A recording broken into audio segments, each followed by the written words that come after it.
माननीय लखनलाल आर्य जी, जो कि मिशनरी भाव से इस कार्य को आगे निरंतर गति दे रहे हैं। आज के कार्यक्रम के माननीय सारस्वत अतिथि जी, सभी उपस्थित स्वाध्याय प्रेमी सज्जनों, माताओं, बहनों और धर्म प्रेमी सज्जन, आज का मेरा विषय है इस संसार में सुख से कैसे जी। विषय बहुत सरल है, सुनने में भी आपको लग ही रहा होगा कि ये विषय तो कोई बड़ी चीज नहीं है। दुनिया में कैसे जीना है इसके बारे में हमने बहुत सुन रखा है, जान रखा है, पहचान रखा है और जी भी रहे हैं। हम रोज सुबह उठते हैं, उठ करके भोजन आदि बनाते हैं, खाते हैं, पीते हैं और सुख से रहते हैं, आनंदित रहते हैं। फिर संसार में जीने का ऐसा और कौन सा तरीका है जो हम नहीं जानते।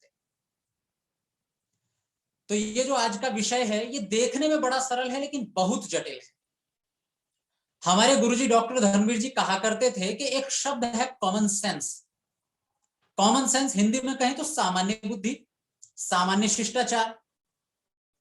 वो कहते थे जिसने भी इस शब्द को कॉमन सेंस नाम दिया है ना, उस व्यक्ति को शायद कॉमन सेंस की परख नहीं थी अच्छे से, क्योंकि इस कॉमन सेंस में कुछ भी कॉमन नहीं होता। भाई सामान्य शिष्टाचार हम उसे कहते हैं कि उठते बैठते बोलते चालते जिन छोटी छोटी बातों का ध्यान रखना होता है उन्हें कॉमन सेंस, सामान्य शिष्टाचार कहा जाता है। लेकिन कोई भी इंसान अधिकतर कहां चूक कर जाता है, बस यही सामान्य शिष्टाचारों में। बाकी चीजें उसे अच्छे से आती हैं लेकिन सामान्य शिष्टाचार बहुत कम लोगों को आता है। तो वो कहते थे कि ये कॉमन सेंस जिसने भी नाम दिया है ना इसको, उसे शायद कॉमन सेंस की परख नहीं थी, क्योंकि कुछ भी कॉमन नहीं होता कॉमन सेंस में, सब कुछ विशेष होता है। क्योंकि दुनिया में वो व्यक्ति बहुत विशेष खास माना जाता है, उसे बहुत ऊंचा दर्जा दिया जाता है जिसमें ये छोटी छोटी जानकारियां, ये बातें, ये शिष्टाचार होता है। तो जो विषय हमारे लिए बड़ा सरल लगता है ना देखने में, वही सबसे अधिक जटिल होता है। हमारी प्रायः आदत होती है कि हम किसी भी चीज के समाधान को ढूंढने में बड़ी दूर चले जाते हैं, पास में नहीं देखते हैं समाधान। एक बड़ी अच्छी सी प्यारी सी कहावत है संसार में, दिए तले अंधेरा। यानी कि अगर दिया कहीं पर प्रकाश नहीं पहुंचा पाता तो वो है उसके अपने नीचे की स्थिति, अपने नीचे की जगह, बस वहीं प्रकाश नहीं पहुंचता, बाकी सब जगह पहुंच जाता है। और देखो जब भी हम समाधान ढूंढते हैं तो कितनी दूर तक जाते हैं।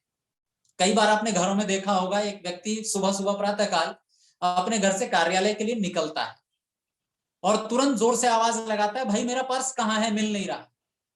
पत्नी देखती है, ढूंढती है, पर्स तो कहीं नहीं है। खूब इधर उधर ढूंढ लिया, जो ड्रॉ थी उसमें ढूंढ लिया, जो अपना जहां पर सोते हैं उसमें देख लिया, कहीं वहां पर तो नहीं रखा, वो अलमारी में रख लिया, मेज पर देख लिया, कहीं नहीं मिला। फिर एकदम से पत्नी की नजर जाती है, जरा जेब में देखो, आपकी जेब में रखा हुआ है। जब भी कोई परिस्थिति विकट हमारे सामने आती तो समाधान हम थोड़ा दूर खोजने की कोशिश करते हैं। शास्त्र कहता है समाधान अपने पास में खोजिए, निकट खोजिए तो थोड़ा जल्दी मिल जाएगा। तो दुनिया में किस तरह जिए, किस तरह जीने के लिए इसकी तरीके खोजने के लिए बहुत दूर जाने की जरूरत नहीं है। जो कल मैंने विषय लिया था वो इसीलिए लिया था क्योंकि कल का विषय आज के विषय से जुड़ा हुआ है। कल का विषय था कि इस पूरी सृष्टि में जो तीन अनादि अनंत वस्तुएं हैं, ईश्वर, जीव, प्रकृति, उन तीनों में मुख्यता है मेरी, क्योंकि दोनों बाकी मेरे लिए काम करती। अब जब पूरा का पूरा तामझाम मेरे लिए जमा हुआ है, पूरा कार्यक्रम मेरे लिए जमा हुआ है और मैं ही अपना महत्व नहीं समझ रहा हूं, तो मेरे से मूर्ख और कौन हो सकता है अगर मैं उसका लाभ नहीं ले पाता तो। आप देखते होंगे कि जब शादी होती है ना, उस समय दूल्हे को पता होता है कि ये शादी की पूरी व्यवस्था मेरे लिए है और उस दिन वो उसका पूरा लाभ उठाता है। बाकी किसी दिन नाराज हो ना हो, उस दिन नाराज जरूर होता है किसी ना किसी बात पे। आप कितनी कोशिश कर लो नाराज ना पर होगा। चाहे तो बैंड देर तक नहीं बजाए, इस पे नाराज हो जाएगा, मेरे दोस्त की अलग से व्यवस्था नहीं की इसलिए नाराज हो जाएगा। नाराज होना है क्योंकि वो जानता है कि आज का मुखिया तू है, आज और किसी की नहीं चलनी। इस इंसान को जब पता है कि इस दुनिया का मुखिया मैं हूं, हमने कल जाना, हमें पता चल गया, तो हमारी अगली टारगेट, अगला लक्ष्य हमारा क्या है कि भाई जब सब कुछ मेरे लिए जुड़ा हुआ है तो इसका मतलब मैं जो चाहूं वो हो सकता है। सारे के सारे सूत्र मेरे हाथ में, डोर मेरे हाथ में, मैं जैसा चाहे वैसा कर सकता हूं। लेकिन एक छोटी सी शर्त है। छोटी सी शर्त क्या है कि मैं जो चाहूं कर सकता हूं, लेकिन ये प्रकृति ने मुझे बांध रखा है। देखो मेरे साथ एक समस्या है कि मैं स्वतंत्र तो हूं कर्म करने में, लेकिन प्रकृति से बंधा हुआ, यानी कि बिना शरीर के मैं एक कदम भी आगे नहीं रख सकता, बिना शरीर के मैं दो शब्द नहीं बोल सकता। यद्यपि ईश्वर ने मुझे छूट दी हुई है कि मैं जैसा कर्म करूंगा मुझे वैसा फल मिलेगा, सुखों का भंडार भरा पड़ा है मेरे लिए, लेकिन समस्या ये है वो कर्म बिना प्रकृति के नहीं किए जाए, प्रकृति साथ में रहेगी। योग दर्शन में एक बड़ा अच्छा प्रकरण आता है मन का। वहां पर बताया गया कि ये मन क्या है, मन हमारे साथ आत्मा के साथ एक नौकर की तरह दे दिया गया है, और नौकर की तरह दे दिया गया तो इसका काम यह है कि जब तक ये आत्मा को अपने अंतिम लक्ष्य मोक्ष तक नहीं पहुंचा देता ये साथ में रहेगा, हट नहीं सकता कभी भी। आप कितना ही कोशिश कर ले मन को नहीं हटा सकते। अगर इस जन्म में मृत्यु हो भी गई तो अगला जन्म मिलेगा, वही का वही मन मिलेगा, उसी संस्कारों को लेकर के साथ में बैठा होगा, वही आदतें, वही संस्कार, वही योग्यताएं, सब कुछ वैसा का वैसा ही होगा। ये तब तक नहीं हटेगा जब तक मुझे मोक्ष नहीं मिल जाता। ठीक वैसे ही जैसे किसी देश का, या विशेषकर हमारे भारत ले लीजिए, भारत का सर्वोच्च नागरिक कौन, सबसे ज्यादा सुविधाएं किसके पास, सबसे अधिक व्यवस्थाएं किसके लिए की जाती हैं? आप लोग जवाब नहीं दे सकते, मुझे आदत है थोड़ा बीच बीच में सवाल पूछने की, कोई बात नहीं। सबसे अधिक व्यवस्था होती है राष्ट्रपति के लिए, सबसे ज्यादा व्यवस्था, यानी कि दुनिया इधर से उधर हो जाए, अगर किसी एक व्यक्ति को बचाना पड़े तो सबसे पहले राष्ट्रपति को बचाया जाए, उसके साथ उसके अंगरक्षक सदैव लगे रहते। कल्पना कीजिए कि क्या राष्ट्रपति अपने पास से अपने अंगरक्षक हटा सकता है? नहीं हटा सकता। कहने को देश उसकी मुट्ठी में चल रहा है, कहने को वो पूरे देश में कोई भी आदेश पारित कर सकता है, लेकिन वो अपने पास से अपने अंगरक्षक तक नहीं हटा सकता। सोचिए, हम स्वतंत्र हैं, राष्ट्रपति स्वतंत्र है, लेकिन हर चीज किसी दूसरी चीज से बंधी हुई है, और इस रूप में बंधी हुई है कि ताकि उसकी कोई हानि ना हो जाए। भाई सरकार जो चला रहे हैं, सरकार चलाने वालों को वो जानते हैं कि राष्ट्रपति बहुत जरूरी चीज है, उसके पास से अंगरक्षक नहीं हटा सकते, वो चाहे तो भी नहीं हटा सकते। ठीक वैसे ही ईश्वर ने हमें प्रकृति से बना हुआ एक ऐसा नौकर दे रखा है जिसे चाहे तो भी हम नहीं हटा सकते, क्योंकि वही हमें कहीं तक ले जाने वाला है। और उस मन के साथ में एक और मजेदार बात जुड़ी हुई है कि वो इतना ताकतवर है कि दुनिया में और कोई ताकतवर इतना है। कई बार तो बल्कि मुझे ये लगता है कि ये मन इतना तेज ना होता तो शायद ज्यादा अच्छा होता, पकड़ में ही नहीं आता है, कितनी कोशिश कर लो इसे रोके थोड़ी देर तुरंत भाग जाता है। कई बार हम सोचते हैं कि संध्या करने बैठे, संध्या करने के लिए ध्यान लगाते हैं, 2 सेकंड नहीं बीतते हैं और हमारा मन दुकान पे चला जाता है कि अभी अभी जो मैं दुकान से आया हूं तो गल्ला पता नहीं कितने का हुआ होगा, एक बार देख कितने की दुकानदारी, कितने की बिक्री हुई है। अभी अभी नौकरी छोड़ करके आए हैं, कार्यालय से वापस आए हैं और थोड़ी देर आंख बंद करके बैठे तो रास्ते भर में जो अब तक मैंने देखा है वो सारा का सारा चित्र सामने चलना शुरू हो जाता है। इतना ताकतवर, मेरी पकड़ से बाहर हो जाता है। कई बार प्रश्न उठता है, इतनी ज्यादा योग्यता इस मन को क्यों दे दी जो मेरी पकड़ से बाहर चला जा रहा है?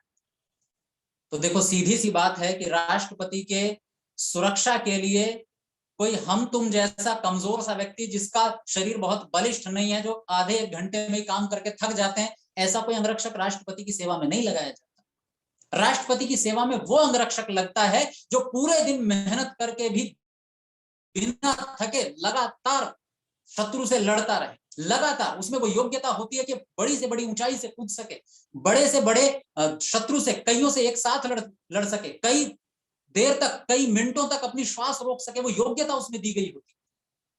कोई छोटी मोटे चीज नहीं है हम, जैसा कि मैंने कल कहा था कि कोई हम हल्की फुल्की चीज नहीं है, दुनिया की सबसे जरूरी चीज मैं हूं। इसलिए मेरे पास जो अंगरक्षक या नौकर दिया हुआ है उसकी ताकत इतनी है कि कई बार लगता है शायद मेरे पर ही हावी ना हो जाए। जब भी हमें कोई बड़ा लक्ष्य पाना होता है तो उसके लिए साधन भी बड़े जुटाने पड़ते हैं।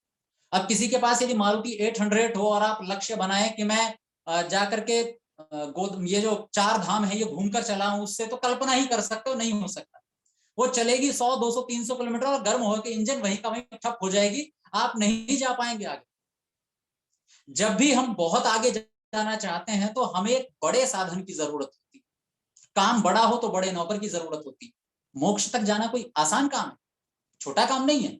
आप एक ऐसे टारगेट को अचीव करना चाह रहे हैं जो सबसे अंतिम है, सबसे लास्ट है। भाई हमारे जीवन में 4 ही तो उद्देश्य होते हैं, जिनको पुरुषार्थ के नाम से जानते हैं। पुरुषार्थ मतलब एक मनुष्य का उद्देश्य। तो हमारे इस जीवन में 4 उद्देश्य हैं हमारे पास। सबसे पहला है धर्म, यानी कि हमें सही ही करना है, गलत कभी नहीं करना।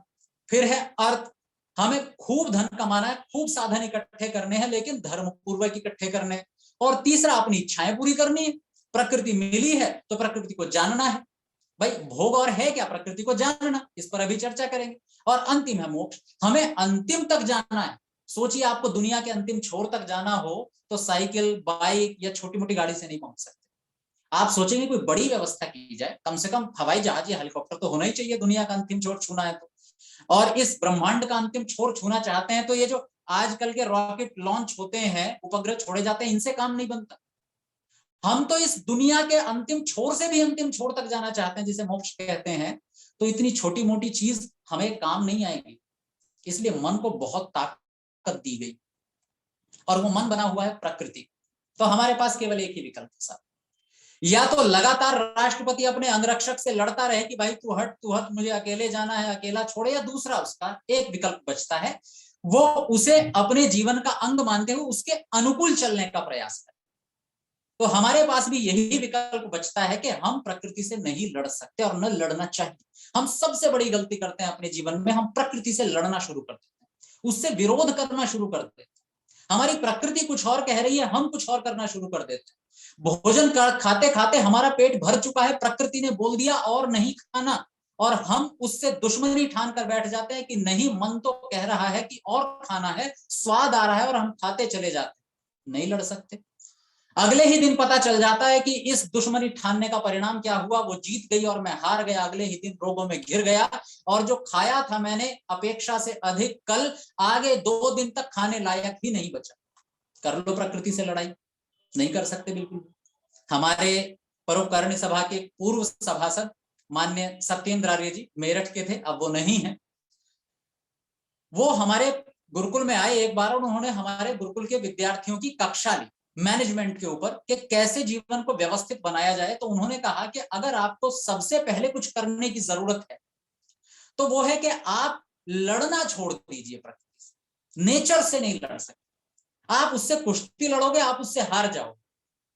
तो हमारे पास विकल्प यह है कि हम प्रकृति के अनुकूल चल सकते हैं, प्रकृति को अपना विरोधी बना करके हम कभी नहीं जी सकते। अब ये प्रकृति के अनुकूल कैसे चला जाए? अगर जीवन में जीना है, बेहतर जीवन जीना है, एक श्रेष्ठ जीवन जीना है, तो प्रकृति के संग संग चलना हो। और उस संग संग चलने के लिए हमें सबसे जरूरी है ये जानना कि प्रकृति है कैसी। मेरे जो शरीर में अंग प्रत्यंग दिए गए हैं, जो नौकर मेरे शरीर में लगाए गए हैं, इंद्रियां लगाई गई हैं, शरीर है, इनको चलाने वाला मन है, मन के पीछे एक निर्णय लेने वाली बुद्धि बैठी है, आखिर ये बवाल है क्या? इसको समझना बहुत जरूरी है। तो शायद हम अपने जीवन में बहुत अधिक सुख प्राप्त कर लेंगे। हमारा मन इतना तीव्र चलता है कि हमारी पकड़ में नहीं आता, और उसके लिए शास्त्र उदाहरण देते हैं कि ये ठीक ऐसे ही होता है जैसे एक रथ में घोड़े जुटे हुए हों। तो हमारे जो घोड़े होते हैं वो लगातार रास्ते पर चल रहे हैं, और अगर लगाम न लगाई गई हो तो वो तुरंत रास्ता छोड़कर खेत में घुस जाते हैं, हरी हरी घास देख करके, और उस घास को चरने लगते हैं। पीछे बैठा हुआ, रथ पर बैठा हुआ व्यक्ति माथा पकड़ के बैठ जाता है, कैसे नियंत्रण में करूं? लगाम जरूरी।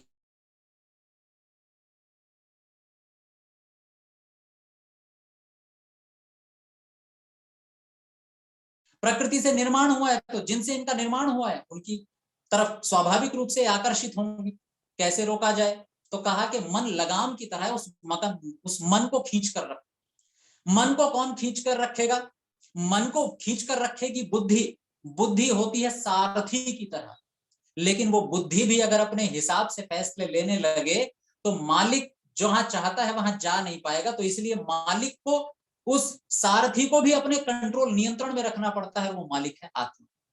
तो उपनिषद ने समझाया कि आपको करना क्या है, कि आपको प्रक्रिया समझनी है क्या, कि एक रथ है, रथ की तुलना कीजिए। रथ में सबसे आगे घोड़े जुटे हुए होते हैं जो अपने रास्ते पर चल रहे हैं, और उन घोड़ों को नियंत्रित करती है लगाम, लगाम को नियंत्रित करता है सारथी, सारथी को नियंत्रित करता है पीछे बैठा हुआ मालिक।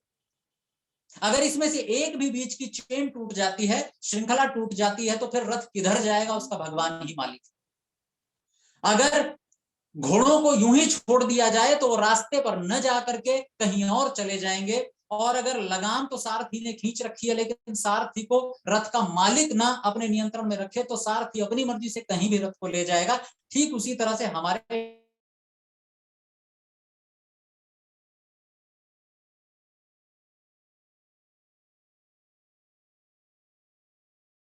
और तब जाकर के इंद्रियां अपने अपने विषय से जुड़ती हैं। लेकिन हमारे साथ एक समस्या क्या है कि हम हर काम आत्मा, आत्मा से बुद्धि, बुद्धि से मन, मन से इंद्रियां, और इंद्रियां जो अपने विषय से जुड़ती हैं, इस श्रृंखला में हम कभी काम करते ही नहीं।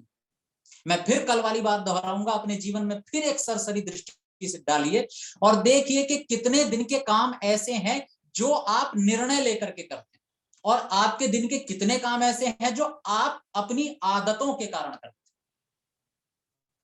हमारे जीवन की प्रत्येक घटना हमारे जीवन में आदत बनती चली जाती है, जिसको हम संस्कार कहते हैं। जो काम हमने लगातार 10 दिन तक कर लिया, 12वें दिन 11वें दिन उस काम को सोचकर करने की जरूरत नहीं पड़ेगी, वो काम अपने आप हो जाए।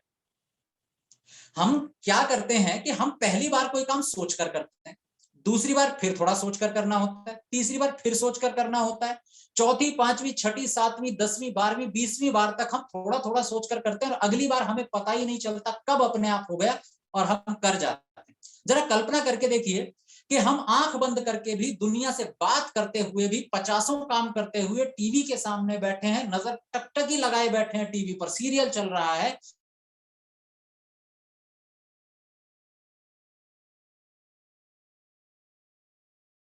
तो टुकड़ा कहां जाएगा?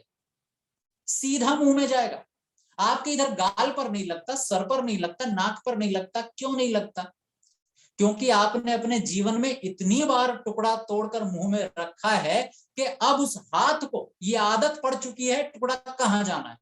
जरा सा भी गड़बड़ नहीं होता, एक सेंटीमीटर। पहले पहल किसी बच्चे को दूध पीते देखा है?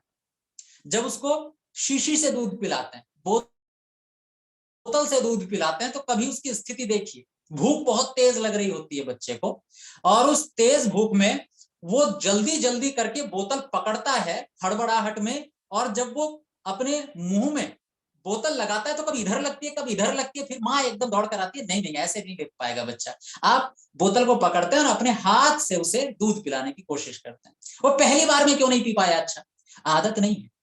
कभी इधर लगता है तो कभी इधर लगता है। उसी काम को जब वो लगातार 2 साल तक, 1.5 साल तक करता है, तो अब आपको करने की जरूरत नहीं पड़ती, अब वो अपने आप करने लगता है, उसके हाथ को आदत पड़ गई। हमारा जीवन आदतों पर चलता है। सोचिए, आप दिन में सुबह किस समय उठते हैं? जिस समय आप चाहते हैं, या जब आपकी आदत पड़ी हुई है? जिस समय की आदत पड़ी हुई है। सोचिए, आप सुबह उठते ही सबसे पहले कौन सा काम करते हैं? जो आपने सोचा या जिसकी आदत पड़ी हुई? जिसकी आदत पड़ी हुई। आप सबसे पहले उतरते ही जमीन पर पैर रखते हैं और चप्पलों में पैर डलता है, सोचकर नहीं डला, रोज करते हैं, अपने आप हो गए, जरूरत ही नहीं पड़ी करने की। और जिसको आदत पड़ जाती है सुबह उठते ही मोबाइल उठाने की, आपने आजकल एक बहुत गंदी आदतें लोगों में देखी होंगी, उनका हर थोड़ी देर बाद ऐसे जेब में हाथ जाता है या पैंट की जेब में हाथ जाता है और तुरंत मोबाइल निकल जाता है। कई बार तो व्यक्ति को बाद में याद आता है, अरे जरूरत तो कोई थी नहीं, मैंने मोबाइल निकाला क्यों था। बस यूं खोलता है, खोल कर बंद करके रख देता है। आदत डल गई है, बिना उसके हाथ खाली खाली लगता है। जैसे पहले महिलाओं को आज भी हाथों में चूड़ियां ना हो तो अजीब सा लगता है, जिसको घड़ी पहनने की आदत हो तो उसको हाथों में बिना घड़ी के अजीब लगता है। आजकल मनुष्य को हाथ में फोन ना हो तो उसको खाली खाली सा लगता है। आदत पड़ चुकी। सुबह उठने के बाद में आप जैसे जो भी करते हैं सब आदतों पर चलता है, जिसका आपको अभ्यास डल चुका होता है। और ये बहुत जरूरी, आवश्यक है। मतलब हमारा मन हमें दिया ही इसलिए गया है ताकि हम जो जो काम करते चलें उनकी मन आदत डालता जाए, ताकि हमें अगली बार वो काम करने के लिए बुद्धि ना लगानी पड़े और हम उस काम को करते करते दूसरा काम भी करें। अगर हमें हर बार नए तरीके से सोचने की जरूरत पड़ती हर काम के लिए, तो सोचिए आप दिन में 1 या 2-3 काम ही कर पाते। इतना बड़ा जो काम हम कर लेते हैं ना जीवन में, वो केवल इसलिए करते हैं क्योंकि मन एक डेटा कलेक्शन करता है। एक बार जो सीख लिया दोबारा करने की जरूरत नहीं है। एक बार जिसने गाड़ी चलाना सीख लिया, अब वो उतनी ही जागरूकता से रोज गाड़ी नहीं चलाता। अब तो 50 लोगों से बात करते हुए, गाना सुनते हुए, सामने देखते हुए, इधर उधर बात करते हुए गाड़ी चलती चली जाती। पहले दिन जैसे गाड़ी चलाई थी, जितनी जागरूकता रखी थी, वैसी रखता है क्या हर बार? नहीं। मुझे याद है पहली बार जब मैंने हाईवे पर गाड़ी चलाई तो मैं इतना सतर्क था कि मैंने थोड़ा भी अगर बाईं तरफ गाड़ी मोड़ी तो पहले इंडिकेटर दिया, थोड़ी भी दाईं तरफ गाड़ी मोड़ने की कोशिश की तो पहले इंडिकेटर दिया। इतनी सावधानी से गाड़ी चलाई मैंने। और आज मैं देखता हूं कि आज जब मैं हाईवे पर गाड़ी चलाता हूं तो मैं इतनी सावधानियां नहीं रखता हूं, आदत पड़ चुकी है। मन का काम है कि एक बार जो काम कर लिया उसको अपनी स्मृति में डाल लेना और अगली बार उसको करते हुए आसानी से कर लेना और 50 नए काम और सीखते चले जाना। हमें क्या करना है? इस प्रकृति की व्यवस्था से दुश्मनी नहीं बल्कि दोस्ती कर लेनी है। क्या दोस्ती करनी है? आपको पता है कि आपका जीवन आपकी स्मृतियों पर चल रहा है, आपका जीवन आपकी आदतों पर चल रहा है, तो आदतें वो बनाइए जो जीवन में काम की। दुनिया का हर व्यक्ति चाहता है कि मेरे जीवन में अच्छी गतिविधियां, यानी कि मैं सुबह को अच्छा व्यायाम करूं, अच्छा भोजन खाऊं, अच्छी चीजें सुनूं, अच्छे लोगों से मिलूं, अच्छी पुस्तकें पढ़ूं, लेकिन मैं आदत तो नहीं डाल रहा ना अपनी।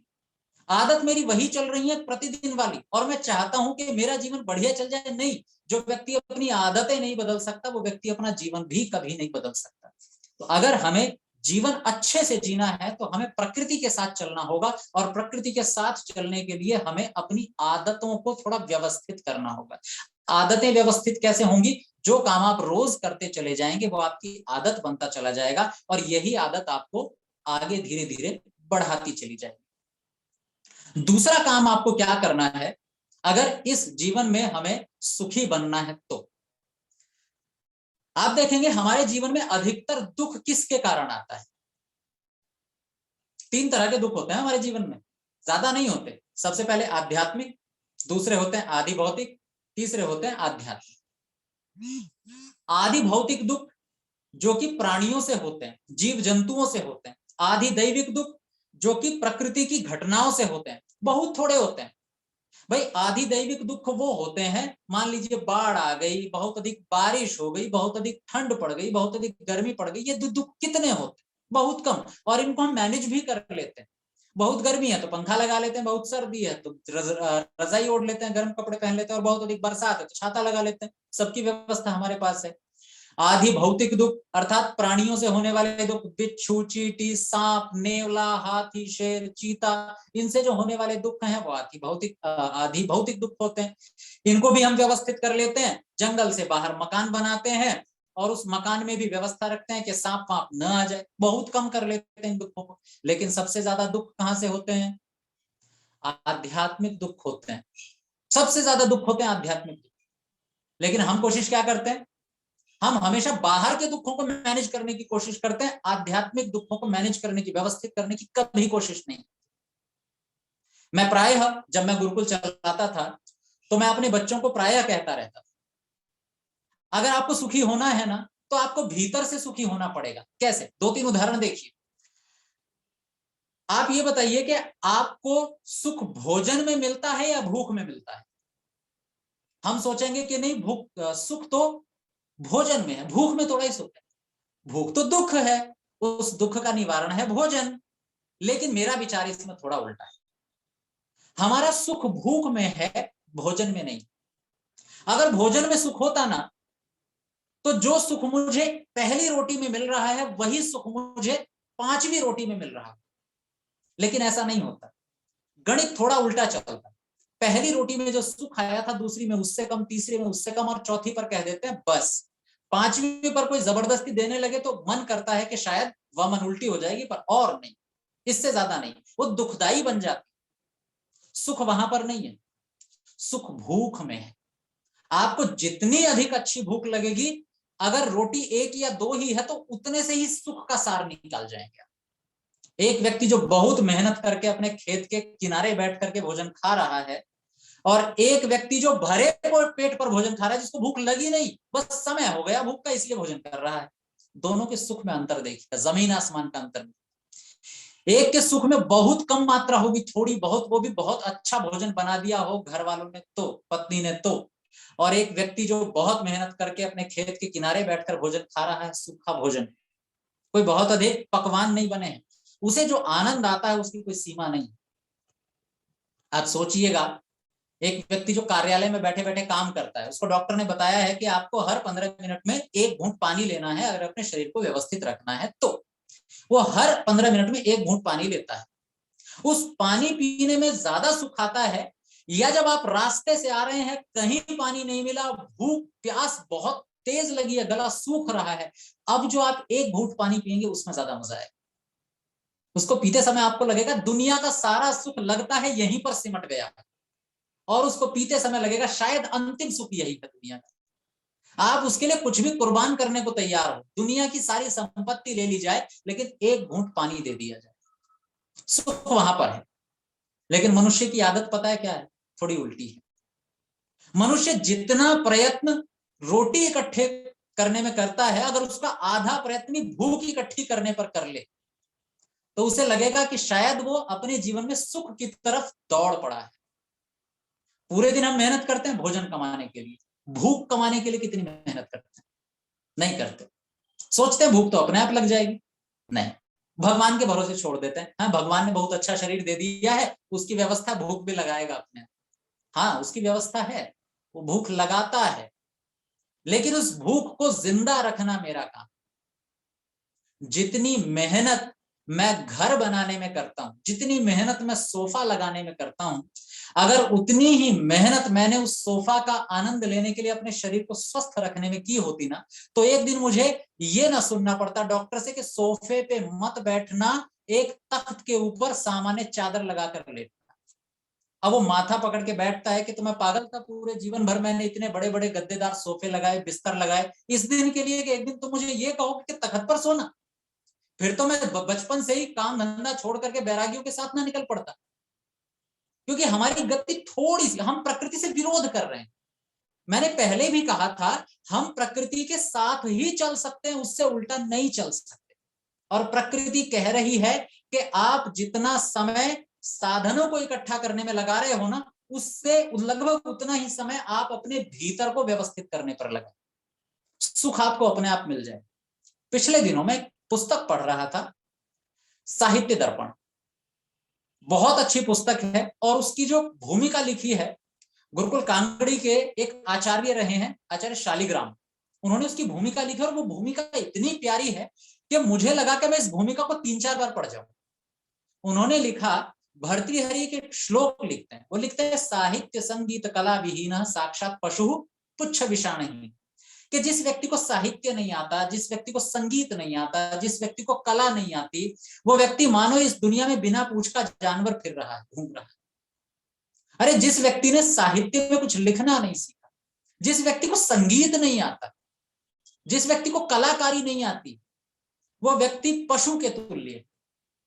कई बार बचपन में हम भी बड़े निराश हताश हुए, हमें भी लगा कि शायद हम तो लोगों से पिछड़ गए हैं, अपने बगल वाले विद्यार्थियों से, क्योंकि उन्होंने जब वो 10वीं में प्रवेश लिया तो उन्होंने विज्ञान वर्ग में पढ़ाई की, साइंस साइड ली, और हम आर्ट साइड वाले व्यक्ति थे। हमें लगता था साइंस साइड वालों को थोड़ा ज्यादा महत्व दिया जाता था, उनको बहुत सम्मान मिला करता था, हमें लगता था कि हम तो पिछड़े हुए व्यक्ति।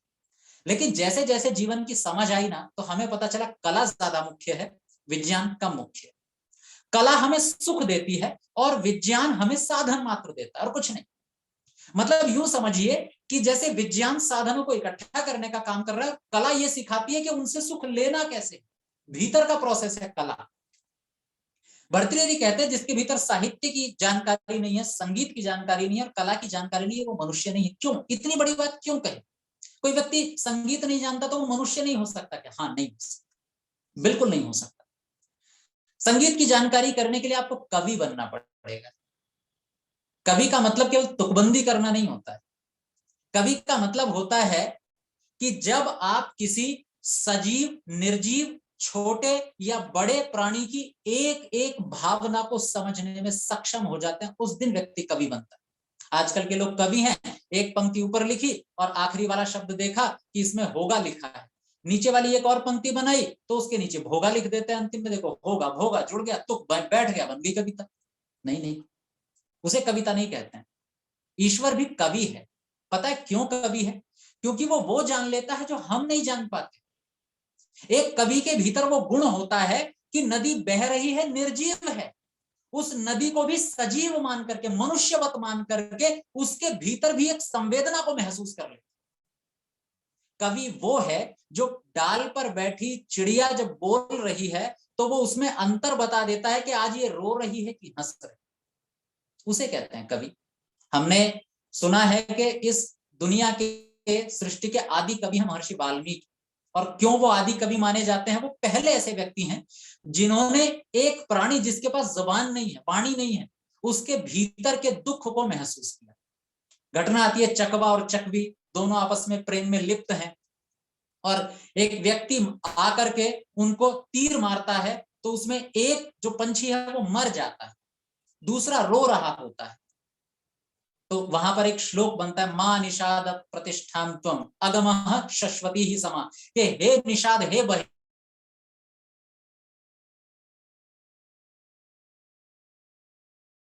क्योंकि तुमने इस प्रेम करते हुए चकवा चकवी के जोड़े को अलग कर दिया। क्या तुम में इतनी भी संवेदना नहीं कि तुम महसूस कर सको?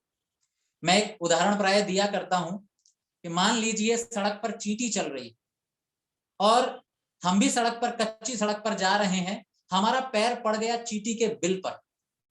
बहुत सारी चींटियां रहती हैं, थोड़ी देर में क्या होगा, चींटियां बाहर निकलेंगी और अपने अपने अंडे लेकर के भागने लगे।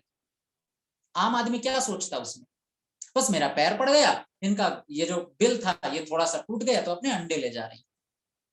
क्या व्यक्ति इस बात को महसूस कर सकता है कभी कि एक मां अपने बच्चों को सुरक्षित कर गई? और अगर मेरे पैर से एक भी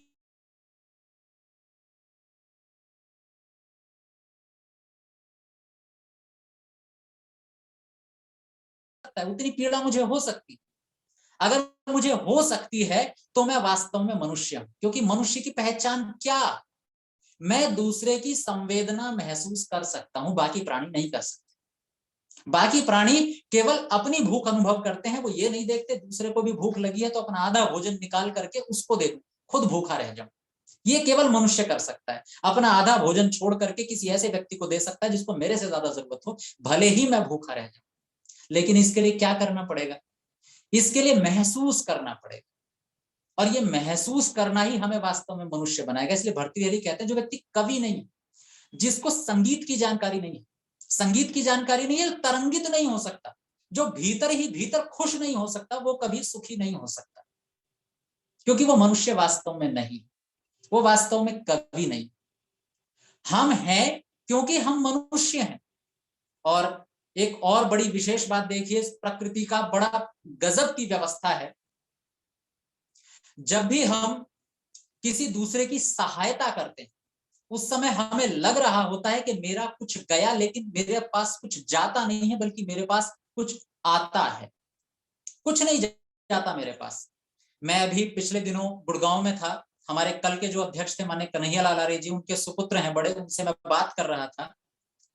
तो बात करते करते चर्चा ये चल रही थी कि एक व्यक्ति जब दानी बन जाता है, जब वो देने का स्वभाव रख लेता है, जब वो देने का स्वभाव रखता है तो उसके पास धन आता है। गणित बिल्कुल उल्टा है। देखो, इकोनॉमी कहती है, अर्थशास्त्र कहता है आप जितना कमाएंगे उतना धन बढ़ेगा, लेकिन अध्यात्म कहता है, मानव शास्त्र कहता है आप जितना देंगे आपके पास उतना ही बढ़ेगा। बहुत पहले जो कंपनी के बड़े मालिक हैं, फोर्ड कंपनी थी, उनके मालिक थे, तो उनसे किसी ने इंटरव्यू लिया कि जी आप ये बताइए आपके अमीर होने का क्या कारण है, क्यों आप अमीर हैं? तो उन्होंने कहा मैं दान बहुत देता हूं। उसने पूछा ये तो बिल्कुल उल्टी बात है कि आप दान देते हैं, अमीर हैं, देने से तो धन घटता है, बढ़ता कैसे? उसने कहा जिस दिन मैं दान देता हूं उस दिन मैं भीतर से खुल जाता हूं, प्रसन्न हो जाता हूं, और जब मैं प्रसन्न होता हूं तो मेरे काम करने की गति तिगुनी चौगुनी 5 गुनी हो जाती। तो पहले मैं 1000 रुपए कमा रहा था, अब मैं 5000 कमाऊंगा। भले ही मैंने उस 1000 में से 500 दान दे दिए, लेकिन अब मेरे पास 4500 बचेंगे क्योंकि मैं 5000 कमा रहा हूं। और दूसरा व्यक्ति जो संकुचित हुए बैठा है, बांधे बैठा है अपने को भीतर से, अपनी मुट्ठी ही नहीं खोलता कभी, अपने भीतर अंतस के हृदय को ही नहीं खोलता कभी, उसके काम करने की सामर्थ्य केवल 1000 कमाने की है। वो दान भले ही 1 रुपया न दे पर रहेगा 1000 पर, मैं दान दूंगा तो भी 4500 पर पहुंचूंगा, क्योंकि मेरे भीतर की शक्तियां खुल गई, वो बंधी हुई नहीं है, संकुचित नहीं है। और आप देखिए संकोच, बंधना हमारे लिए कितना घातक होता है। हम बीमार कब होते हैं, जरा कल्पना कीजिए। हम बीमार तब होते हैं जब हमारे शरीर के जो रोम होते हैं वो छिद्र बंद हो जाते हैं, क्योंकि हमारे शरीर से जो जहर है, विष है, वो बाहर नहीं निकलते। भाई एक एक रोम हमारा जो शरीर का, वो हमारे शरीर से विष को बाहर फेंकता है, और उस शरीर से विष को बाहर फेंकने के लिए हमें खुलना पड़ेगा। हम व्यायाम क्यों करते हैं सुबह? उसका केवल एक ही कारण है, हम अपने शरीर के एक एक अंग को खोलते हैं जो कि पूरी रात बंध गया था। और जो व्यक्ति उस शरीर के एक एक रोम को नहीं खोल पाता, तो उसके शरीर में विष इकट्ठा होता चला जाता है, इकट्ठा होता चला जाता है। तो एक दिन शरीर अपने आप उसको बाहर फेंक देता है और 4-5 दिन के लिए हमें रोगी करके बिस्तर पर डाल देता है कि बहुत तुम काम कर रहे थे, अब थोड़ी दिनों तक यहां रहो, अब केवल रोग का इलाज हो। मतलब प्रकृति से लड़ नहीं सकते, प्रकृति अपने आप हमें बिस्तर पर बैठा दे। तो जब हम शरीर से खुल जाते हैं, थोड़ा सा विकसित हो जाते हैं, तो हम अपने आप सुखी रहने लगते हैं, नहीं तो हम दुखी हो जाते हैं। एक और उदाहरण देखिए, प्रकृति कितने हमारे साथ चलती है। आपको फूल में से खुशबू कब आती है? कोई भी पेड़ आपको कब अच्छा लगता है? जब फूल खिल जाता है। यानी कि खिलना क्या? अपनी सुगंधि को फैला देना। ये प्रकृति हमें अच्छी लगती है, फूल से हमें सुगंध आती है क्योंकि फूल विकसित हो जाता है, खुल जाता है। हमें लगता है हमारे भीतर से भी सुगंधी बरसे, हमारी भी प्रतिष्ठा चारों ओर फैले, हम भी अपनी योग्यता को बढ़ा पाए, लेकिन बैठे हैं एकदम संकुचित, दूसरे से मिलना नहीं, दूसरे से बातचीत नहीं करना। आयुर्वेद में एक बड़ा अच्छा सा प्रकरण आता है कि आपको स्वस्थ होना है तो क्या करना है। आज का जो चिकित्सा शास्त्र है वो कहता है आपको स्वस्थ रहने के लिए अच्छा खाना पड़ेगा, अच्छा पीना पड़ेगा, अच्छे रहना पड़ेगा, सब कुछ अच्छा। वो कहता है ये तो छोड़िए, ये तो बात की चीजें हैं। आपको अगर स्वस्थ रहना है तो सबसे पहले आपको पूर्वाभिभाषिस्यात्, आगे बढ़कर दूसरे से बात करनी पड़ेगी, आपको पीछे नहीं हटना, मनुष्यों से जुड़ना है, थोड़ा खुलना है। और आगे वो कहते हैं कि जो व्यक्ति दानशील स्वभाव वाला वो स्वस्थ रहता है। कमाल की बात है।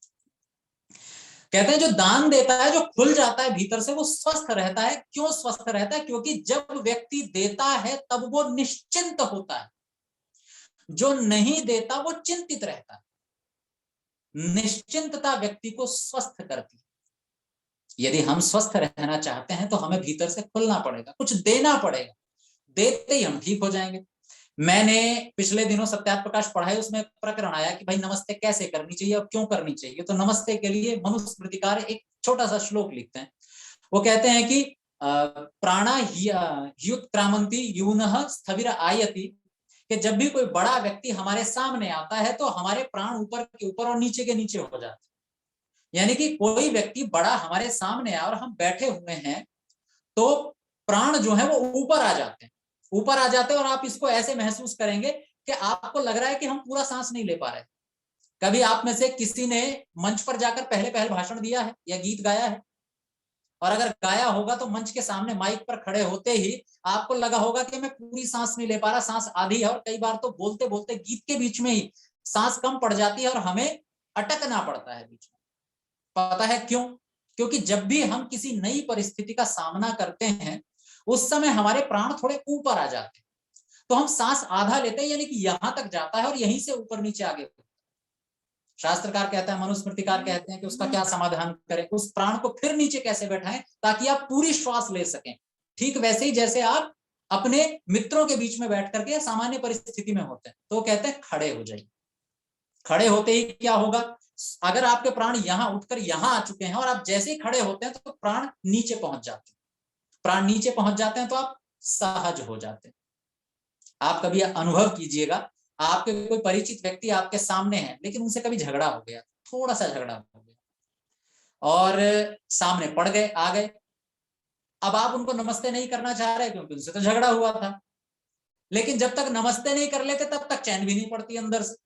आप बचे बचे घूमते हैं, आप डरे डरे घूमते हैं, आप संकुचित हुए घूमते हैं, आपके भीतर कुछ एक हलचल मची हुई होती है, क्या करूं, कैसे इस परिस्थिति को डील करूं। ऐसी परिस्थिति में आयुर्वेद कहता है अगर यहां आप संकुचित हो गए, आप बच गए, तो आप बीमार पड़ जाओगे, ज्यादा दिन स्वस्थ रहने वाले नहीं है। तो वो कहते हैं थोड़ा खोलिए, पूर्वाभिभाषित से आगे बढ़िए और आगे बढ़ करके संवाद शुरू कीजिए और आपकी परिस्थिति अपने आप ठीक हो जाएगी। एक दिन क्या हुआ, मेरे मित्र हैं सोमेश जी, मेरा उनसे झगड़ा हो गया। ऐसे ही राजनीति की बात चल रही थी, तो बस यही सबके साथ होता है कि भाई ये पार्टी अच्छी की, ये पार्टी अच्छी की, ये काम अच्छा कर रहा है तो ये काम अच्छा कर रहा है, हमारा झगड़ा हुआ, दक्षिण पंथ अच्छा है कि वाम पंथ ज्यादा अच्छा है, झगड़ा हो गया और झगड़ा थोड़ा सा बढ़ करके ऊंचे स्तर पर चला गया। दोनों में झगड़ा हुआ तो वो अपने कक्ष में चले गए, मैं अपने कक्ष में चला गया, लेकिन मजेदार बात ये अंदर से बेचैनी, परेशानी, सुबह को उठना है और मिलना है, काम कैसे चलेगा, दोनों से बच नहीं सकते, एक ही जगह पर रहते हैं। मैंने बहुत बल लगा करके, मतलब बहुत ताकत इकट्ठी करके मैंने उनको फोन लगाया और उनको फोन लगा करके कहा, अरे सोमेश जी उनका नाम है, अभी तो यहाँ नहीं रहते, मैंने कहा मैं क्षमा चाहता हूं, तथ्य अपनी जगह है, बातचीत अपनी जगह है, लेकिन जो शब्द मैंने बोलने वो मुझे बोलने नहीं चाहिए थे, मैं गलत बोल गया। उन्होंने कहा अरे मैं भी बस फोन करने ही वाला था और मैं भी यही कहने वाला था कि मैंने भी गलत बोल गया, मुझे नहीं बोलना चाहिए था। हो गया खत्म, समाप्त, 1 मिनट में समाप्त हो गया। जब हम संवाद को बंद कर देते हैं तो हम अपने दुखों को भी अंदर ही बंद कर लेते, उन्हें बाहर निकलने का अवसर नहीं देते। मतलब सुख और दुख में कितना फासला, केवल 1 कदम का फासला। आप 1 कदम रख करके दूसरे से संवाद शुरू कर सकते हैं, या आप अपने को वहीं रोक करके अपने भीतर सिमट करके अपने दुखों को इकट्ठा कर सकते हैं। तो इसलिए शास्त्र कहता है जरा दूसरों से खुलिए। और जैसा कि मैंने कहा 3 तरह के जो दुख होते हैं, आध्यात्मिक, आदि भौतिक और आदि दैविक, उनमें आदि दैविक और आदि भौतिक दुखों को हम बहुत अंशों तक रोक लेते हैं। हमें आध्यात्मिक दुख बहुत परेशान करते हैं, अंदर के जो भीतर के जो दुख होते हैं वो बहुत परेशान करते हैं। कैसे परेशान करते हैं? जब भी कोई व्यक्ति हमें कुछ बोलता है तो हमें सहन नहीं होता। घर परिवार में बहुत समस्या होती है, घर परिवार में जब आपस में झगड़ा होता है और झगड़ा होने के बाद में घर की जो स्थिति बनती है वो बहुत अजीब होती है। अच्छा कल्पना कीजिए, पति पत्नी है या माता पिता है, भाई बहन है, भाई भाई है, आपस में लड़ पड़े, और जब भी लड़ाई बहुत अधिक स्तर पर बढ़ जाती है तो तब क्या होता है? सबसे पहले बोलचाल बंद होती। अब ये जो बोलचाल बंद होती है तो मैं कई बार सोचता हूं और बोलता भी हूं इसको कि भाई अगर आप झगड़ रहे हैं, लगातार बोलते जा रहे हैं, सुनाते जा रहे हैं, दूसरा व्यक्ति भी लगातार बोलते जा रहा है, आपको सुनाते जा रहा है कड़वी कड़वी बातें, और जब लड़ाई बढ़ गई अब आप दोनों मौन हो गए। अच्छा मौन तो हुए ना, झगड़े के बाद हुए। मैं कहता हूं अगर यही मौन झगड़े से पहले कर लिया जाता तो कितना मजा आता। तो ये नौबत ही नहीं आती कि हम इस स्तर तक जाते। काम वही करना है हमें, चुप हमें होना है, लेकिन झगड़ के होना है, बिना झगड़े नहीं होना है। तो जब आपको चुप ही होना है तो झगड़े से पहले हो जाइए, थोड़ा सा जीवन सरल बन जाएगा। शास्त्रकार बड़ी अच्छी अच्छी बातें कहते हैं। वो कहते हैं अगर आपको सुखी होना है ना, तो जो व्यक्ति आपके दुर्गुण बताए उसको अपने पास में रखो, उसे दूर मत धकेलो। जो व्यक्ति आपके दुर्गुण बताए, शास्त्रकार एक श्लोक लिखते हैं, वो कहते हैं कि जो व्यक्ति तुम्हारे दुर्गुण बताता रहता हो उसे अपना मित्र समझो, दोस्त समझो, क्योंकि उसी के कारण आप सच्चे रास्ते पर, ठीक रास्ते पर चलते रहते। उसे दूर मत भेजो, वो तुम्हें अच्छा व्यक्ति बनाए रखे। ये जीवन जीने की कला है, ये तरीका है जीवन जीने का। हमारे डॉक्टर धर्मवीर जी प्रायः एक बात कहा करते थे। वो कहते थे अगर घर में सुख चाहिए, संपन्नता चाहिए, तो हमें एक मंत्र अपने जीवन में बिठाना पड़ेगा। और वो मंत्र है कि जब पति पत्नी विवाह करते हैं आपस में, तो विवाह संस्कार में पति पत्नी एक दूसरे के हृदय पर रख करके एक संकल्प लेते हैं। ठीक उसी तरह से गुरु और शिष्य भी एक दूसरे के हृदय पर हाथ रख करके संकल्प लेते हैं। और संकल्प क्या होता है? मम व्रतेते हृदयम दधामि, मम चित्तम अनुचित्तम तेस्तु, मम वाचमेकमाजुषस्व, प्रजापतिस्त्वा नियुनक्तु मह्यम। मम व्रतेते हृदयम दधामि, कि आज के बाद मैं और तुम एक दूसरे को अच्छे से अपनी अपनी बातें बताएंगे, कोई चीज छिपाएगा। फिर कहते हैं मम चित्तम अनुचित्तम तेस्तु, और फिर तुम मेरे उद्देश्यों में मेरी सहायता करना, मैं तुम्हारे उद्देश्यों में तुम्हारी सहायता करूंगा। फिर कहते हैं मम वाचम एकम अनाजुषस्व, और तुम मेरी बात को जरा ध्यान से सुनना, इग्नोर नहीं करना। और आगे कहते हैं प्रजापतिस्त्वा नियुनक्तु मह्यम, और अगर इनसे भी काम नहीं चलता तो ईश्वर ने हम दोनों को एक दूसरे के नियुक्त किया है, उस ईश्वर पर हम सब कुछ छोड़ देते हैं। वो कहते थे अगर घर में हमें सुखी होना है तो हमें चुप रहने की आदत डालनी पड़ेगी, बोलने की आदत नहीं डालनी पड़ेगी। आप चुप रहिए तो आप शायद ज्यादा सुखी रहेंगे। दूसरे की सुनने की आदत डालें। हम दूसरे की नहीं सुनते, अपनी सुनाते चले जाते हैं। और जो ये जो बोलना है, इन शब्दों का असर बहुत होता है। मेरा अपना एक विचार है, उससे आप लोगों को कितना लाभ मिलेगा ये तो प्रैक्टिकल जब आप करेंगे, हम करेंगे तभी पता चलेगा। आप एक प्रयोग करके कभी घर में देखिएगा।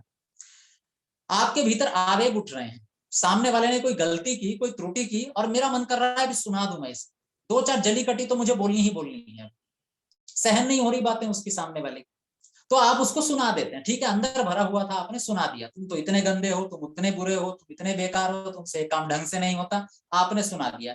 ठीक है, सुना दिया, कोई बात नहीं। सामने वाले को बुरा लगा, ठीक है, कोई बात नहीं, बुरा लग गया। यहां तक हम गलती नहीं करते, क्योंकि हमारे भीतर एक गुबार उठा हुआ था, हमने सामने वाले को बोल दिया, सामने वाले को सुना दिया। लेकिन हमारी गलतियां कहां से शुरू होती हैं पता है? जिस दिन वो सामने वाला व्यक्ति कुछ अच्छा काम करता है, उस दिन क्या हम उससे बोलते हैं कि तूने बहुत अच्छा किया। भाई, मेरे सामने मेरी बहू है, मेरी सास है, मेरा पति है, मेरी पत्नी है, मेरा बेटा है, मेरी बेटी, उसने गलती की, मैंने बहुत डांटा, बहुत सुनाया, लेकिन जिस दिन उसने बहुत अच्छा किया, क्या उस दिन मैंने उससे तब भी ये कहा कि तुमने क्या काम किया है, तुम तो बहुत बेहतर व्यक्ति हो, तुमसे अच्छा तो और कोई हो ही नहीं सकता? उस दिन कंजूसी कर जाते, सामने वाले की गलती गिनाने में बहुत उदारता दिखाते हैं, लेकिन सामने वाले की जब कुछ अच्छी चीजें होती हैं, उसके गुण होते हैं, उनका बखान करने में कंजूसी हो जाती है। यहां से गलती शुरू होती है। संतुलन बहुत जरूरी है। सामने वाले ने गलती की, खूब सुनाओ, लेकिन सामने वाले ने अच्छा कहा, अच्छा किया, तो थोड़ी तारीफ भी कर दो। मैं एक मानता हूं कि उस दिन हमारी जो समस्याएं हैं भीतर की, वो आधी समस्याएं अपने आप समाप्त हो जाएंगी। मतलब दुनिया में जीवन जीने का तरीका कोई बहुत बड़ी चीज नहीं, सुख कहीं बाहर है ही नहीं, सुख यहां अंदर बैठा हुआ है, बस उसको थोड़ा ढूंढने की जरूरत है। दुनिया का कोई भी व्यक्ति, कोई भी बाहरी परिस्थिति मुझे तंग नहीं कर सकती, मुझे परेशान नहीं कर सकती, जब तक मैं ना चाहूं तब तक। लेकिन उसके लिए मुझे समझना पड़ेगा कि बाहर की चीजें तो सुख में केवल अनुकूलता और प्रतिकूलता पैदा, सहायता देती है सुख लेने, वास्तव में हमें सुख नहीं देती। मुझे एक बड़ी अच्छी सी घटना याद आ रही है। उस समय हम गुरुकुल में थे और चाणक्य देखा करते थे। एक अच्छा सा सीरियल है, आपको भी कभी अवसर मिले तो देखिएगा, पुराना वाला चाणक्य। उसमें एक घटना आती है कि जिस समय अलक्षेंद्र भारत पर आक्रमण करता है, और वो आक्रमण करके जब यहाँ पर राज्य स्थापित करना चाहता है, तो उसे अपने गुरु की एक बात याद आती है। उसके गुरु ने कहा था कि तू जब भारत में जाए तो मैंने सुना है वहां बहुत तपस्वी और सिद्ध लोग रहते हैं, उनसे मिलकर आना, और उनसे मिलकर के पूछना कि भाई क्या तरीका है सुखी होने का। अलक्षेंद्र अपनी सेना लेकर के जंगल में निकल पड़ता है कि कोई तपस्वी मिले तो उससे बातचीत करूं। एक तपस्वी उसको जंगल में लेटा हुआ मिल जाता है। वो जाता है और जाकर के अपने जो साथ में अंगरक्षक था उससे कहता है, जाओ और इसको उठाओ, कहो कि राजा अलक्षेंद्र आए हैं, जो पूरे विश्व पर विजय पताका फहराते हुए आए, और हम इनसे बात करना चाहते हैं, ये आकर हमसे बात करें। अंगरक्षक जाता है, जाकर साधु को उठाता है और लगातार उसको बोलता है कि हमारे राजा आए हैं तुमसे मिलने के लिए। नहीं उठता, कोई ध्यान नहीं देता। जब बहुत देर तक प्रयास करता है और साधु उसकी बात पर कोई ध्यान नहीं देता, तो सीधा अलक्षेंद्र घोड़े से उतर के जाता है, कहता है, मैं अलक्षेंद्र जो पूरे विश्व पर विजय पताका फहराते हुए आया हूं, मैं तुमसे बात करना चाहता हूं। तुम्हें जो चाहिए वो मिलेगा। मैं तुम्हें चाहे तो एक छोटा सा राज्य दे सकता हूं, मैं तुम्हें धन इतना दे सकता हूं कि आज के बाद तुम्हें भोजन आदि रहने की कोई व्यवस्था की कोई कमी नहीं आएगी, मैं तुझे सारी संपत्ति दे दूंगा, क्या चाहिए बोल। साधु उसको एक जवाब देता है, वो जवाब बड़ा प्यारा। साधु कहता है, इस समय अगर तुम मुझे कुछ दे सकते हो तो मेरे सामने खड़े होकर तुमने जो सूरज की थोड़ी सी धूप रोक रखी है ना, उसको छोड़ दो, बस ये दे दो मुझे। इतनी बाधा है मेरे जीवन में सुख की, और कुछ नहीं। जब व्यक्ति कुछ चाहता नहीं है तो ज्यादा सुखी होता है, और जब व्यक्ति चाहने लगता है तब दुखी हो जाता है। हमारी अपेक्षाएं बहुत होती हैं, परिवार से, अपने बेटे से, बेटी से, पति से, पत्नी से, ढेर अपेक्षाएं होती हैं। लेकिन जिस दिन ये अपेक्षाएं बंद हो जाती हैं, उस दिन कोई चाहकर भी मुझे दुखी नहीं करता। देखो, एक बड़ा अच्छा सा श्लोक है। एक साधु कहता है राजा से, वयम इह परितुष्टा वल्कलैस्त्वं च लक्ष्म्या। हम यहाँ संतुष्ट जंगल में बैठे हैं पेड़ों की छाल पहनकर, और तुम वहां राजसी वस्त्रों में बैठकर सुखी हो रहे हो। वो कहते हैं, समय परितोषो निर्विशेषो विशेषा। जो संतुष्टि है, संतोष है, सुख है, वो दोनों के पास बराबर है। जो तुम्हारे पास बहुत राजसी विशेष वस्त्र हैं उनकी कोई विशेषता नहीं, बेकार हैं सारे के सारे, क्योंकि वही संतुष्टि तो मुझे एक पेड़ की छाल पहनने से मिल रही है जो तुम्हें राजसी वस्त्रों से मिल रही है। समय यह परितोषो निर्विशेषो विशेष। आगे कहते हैं सतु भवति दरिद्रो यस्य तृष्णा विशाला। तुम समझते हो कि मैं दरिद्र हूं और अपने आप को राजा समझते हो? नहीं, दरिद्र तो वो होता है जिसकी इच्छाएं बहुत बड़ी बड़ी होती है। दरिद्र वो नहीं होता जिसके पास कुछ होता नहीं है, दरिद्र वो होता है जिसकी इच्छा होती है। अच्छा एक बात सोचिए आप, मैं अपने घर में बैठा हूं, मुझे हेलीकॉप्टर की कोई इच्छा नहीं है, हेलीकॉप्टर ना होने के कारण मैं दुखी नहीं हूं, और शायद आप में से भी कोई नहीं होगा। क्यों नहीं होगा आप में से कोई दुखी? क्योंकि आपको इच्छा नहीं है। लेकिन एक मुख्यमंत्री का बेटा सोच रहा है मेरे पिता के पास तो हेलीकॉप्टर है, मेरे पास अगला अपना खुद का पर्सनल हेलीकॉप्टर है ही नहीं, और रात दिन इसी में दुखी रहता है उसके पास भी नहीं है, मेरे पास भी नहीं, मुझे कोई दुखी नहीं, दुख नहीं है, उसे दुख ही दुख, रात दिन दुख है। मेरे पास है क्यों नहीं है? क्या कारण है दुख का? क्योंकि उसकी इच्छाएं बहुत जाग गई हैं, इसलिए वो दुखी। दुख का संबंध केवल एक बात से है कि जो मैं चाहता हूं वो मेरे पास है या नहीं। अगर जो मैं चाहता हूं मेरे पास है तो मैं सुखी हूं, और जो मैं चाहता हूं अगर वो मुझे नहीं मिल रहा है तो मैं दुखी हूं। एक सीधा सा गणित है। सतु भवति दरिद्रो यस्य तृष्णा विशाला। जो बहुत अधिक इच्छाएं पाले बैठा है वो बहुत अधिक दरिद्र है। दरिद्रता का यही एक पैमाना है। और बाकी आगे कहते हैं मनसी च परितुष्टे को अर्थवान को दरिद्र। मन में जो व्यक्ति संतुष्ट हो जाए तो उसमें कौन अर्थवान, कौन पैसे वाला, कौन दरिद्र। जब हमारी परिवार से इच्छाएं बढ़ जाती हैं तो हम दरिद्र हो जाते हैं। मेरी इच्छा होती है कि घर में जो बहू आए वो इतनी संस्कारी हो कि दुनिया में उससे संस्कारी कोई ना हो, और बहू जो घर में आती है उसके लगता है कि मेरी जो सास हो वो एकदम मां से भी बड़ी मां।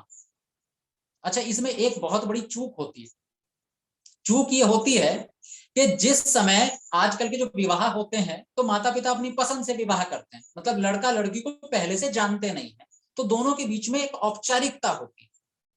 औपचारिकता में व्यक्ति क्या करता है, थोड़ा बनावटी व्यवहार करता है, खुलकर व्यवहार नहीं करता। तो जब पहले पहले एक लड़की घर में आती है दूसरे के घर में तो वो औपचारिक होती है, वो वैसी नहीं होती जैसे अपने घर, वो खूब औपचारिक। मतलब सुबह उठेगी तो सोचेगी कैसे बात करूं सासू माँ से जाकर, या अपने ससुर के पास जाकर कैसे बात करूं, कैसे व्यवहार शुरू करूं, सधी सधी सी रहती। सास भी यही काम करती है। अब ये मेरी अपनी बेटी तो है नहीं कि मैं इसको डांट दूं, तो कैसे करूं, वो भी बड़ी औपचारिकता में रहती है। और समस्या ये होती है कि यही औपचारिकता बढ़ती बढ़ती बढ़ती बढ़ती बढ़ती एक दिन बड़े झगड़े में कन्वर्ट हो जाती है। इसलिए शास्त्रकार क्या कहते हैं कि विवाह होना चाहिए परिचय से, लड़का लड़की एक दूसरे को जान लें, गुण कर्म स्वभाव मिलते हैं तो ये औपचारिकता समाप्त हो जाएगी। सोचिए अगर लड़की पहले दिन ही आते ही अपनी सास के पास आए और कहे कि माँ जरा चाय बना करके दो, बहुत भूख लगी, पास में आकर के वैसे ही गले लगे जैसे अपनी माँ के घर पे लगा करती। पहले ही दिन अगर औपचारिकताएं टूट जाए तो ये बाद में जाकर के मुश्किलों का बवंडर नहीं खड़ा होगा। लेकिन हमारी इच्छा हमेशा दूसरों से होती है, अपेक्षा दूसरों से होती है कि दूसरा ऐसा करे, दूसरा वैसा करे, अगर दूसरा ऐसा करेगा तो मैं सुखी होऊंगा, दूसरा वैसा करेगा तो मैं दुखी हो जाऊंगा। तो इसलिए हमारी अगर सुखी होने की इच्छा है तो तीन तरह के दुख हैं, आदि भौतिक, आध्यात्मिक और आधिदैविक। हमें केवल सबसे ज्यादा फोकस करना है तो आध्यात्मिक दुखों पर करना है, क्योंकि वही सबसे अधिक दुख है। दुख मेरे भीतर है और मैं ही दुखों को छोड़ सकता हूं और कोई नहीं छोड़ सकता। एक और काम छोटा सा कर लें परिवार में, अगर हम कर सकते हैं तो सुखी होने के लिए, बराबर होना छोड़ दें। हम सबका एक नारा होता है सब बराबर सब बराबर सब बराबर। मैं कहता हूं दुनिया में कोई बराबर कभी हो ही नहीं सकता और ना होना चाहिए। आपकी समस्या कब शुरू होती है, आप अगर कार्यालय में हैं और एक बॉस है, बॉस के नीचे कर्मचारी है, उसके नीचे कर्मचारी है, उसके नीचे कर्मचारी है, सब सुखी हैं। जैसे दो कर्मचारी बराबर ग्रेड पर आते हैं अब दुख दुख शुरू, यहां से तू आगे जाएगा कि मैं आगे जाऊं। अगर छोटे बड़ेपन का भाव हो तो कभी कोई दुखी नहीं हो सकता। मैं उस व्यक्ति से कभी परेशान नहीं होता जो मेरे से बड़े ओहदे पर है, और मैं उस व्यक्ति को देखकर भी कभी परेशान नहीं होता जो मेरे से नीचे ओहदे पर। मेरी परेशानी उससे होती है जो मेरे बराबरी ओहदे पर। अब किसको महत्व ज्यादा मिलना चाहिए? इसलिए ये जो लोग कहते हैं ना सब बराबर होने चाहिए, बराबर नहीं हो सकता। आपको या तो अपने को छोटा मानना पड़ेगा या अपने बड़ा मानना पड़ेगा, बराबर नहीं हो सकते। बराबर समस्या पैदा करता है, बराबरी हमें दुख देती है। बराबरी में ईर्ष्या होती है, बराबरी नहीं हो तो ईर्ष्या कभी नहीं होगी, बराबरी नहीं हो तो दुख कभी नहीं होगा। दुख हमारे भीतर है क्योंकि हम बहुत बड़ी आशाएं लगाकर बैठते हैं। और एक अंतिम बात कहकर मैं अपनी वाणी को यही विराम देता हूं, समय हमारा हो चुका है। देखो, किसी भी चीज को छोड़ने के दो तरीके हो सकते हैं। एक तो वो चीज हमसे अपने आप छूट जाए, दूसरा कोई जबरदस्ती छुड़ाए उसको हमसे। या तो हम स्वयं ही बहुत अधिक सम्मान की इच्छा छोड़ दें या कोई हमारा सम्मान हमसे छीन ले। अगर हम स्वयं ही सम्मान की इच्छा छोड़ देंगे, अगर हम स्वयं ही बहुत बड़ी अपेक्षाएं आशाएं छोड़ देंगे तो हम सुखी हो जाएंगे। एक उदाहरण देखिए, हम एक बड़ा मंत्र बोलते हैं, महामृत्युंजय मंत्र, आपको याद होगा, त्र्यंबकम यजामहे, जिसके लिए कहते हैं कि मृत्यु से छूट जाते हैं। लेकिन मजेदार बात यह है कि वो मंत्र मृत्यु से छूटने की नहीं, मृत्यु करने की बात करता है। उल्टा है मंत्र। लोग इसलिए बोलते हैं कि हम मृत्यु के दुख से बच जाएं, वो मंत्र कह रहा है भैया तुम्हारी मृत्यु कैसे बढ़िया से होगी मैं ये तरीका बताता हूँ। बिल्कुल उल्टा है। पंडित लोग नहीं बताते कभी कि ये मंत्र मरने का तरीका बता रहा है, मरने से बचने का तरीका नहीं बता रहा। मंत्र कहता है कि मरने का सही तरीका क्या है, कि भाई मृत्यु हमारे से हमारा शरीर छीन लेती है। तो या तो तुम आगे बढ़ करके दे दो कि भैया ये तुम्हारा शरीर था, ले लो, एक तो तरीका ये है। दूसरा, मृत्यु है बाल पकड़ के खींच के तुमसे छिड़ा ले, तो फिर हालत क्या होगी। तो वहां पर एक उदाहरण दिया गया कि जैसे खरबूजा होता है ना, कच्चा खरबूजा जबरदस्ती तोड़ने की कोशिश करोगे तो बेल का हिस्सा टूट के तुम्हारे हाथ में आ जाएगा, या फिर खरबूजे का कुछ हिस्सा टूटकर बेल से जुड़ा रह जाएगा, अच्छे से नहीं टूटेगा। तो बढ़िया तरीका क्या है छोड़ने का? तो बोले पक जाओ, भीतर से पक जाओ, अच्छे से पक के, मतलब पक जाओ, समझ लो कि ये संसार है क्या, ये मेरे लिए कभी था ही नहीं, मेरा लक्ष्य तो कहीं और है। मैं तो केवल कुछ दिनों के लिए इस संसार को जरा अच्छे से भोग कर और इससे अपनी अंतिम आगे की यात्रा तय करने के लिए आया था, मेरा है ही नहीं।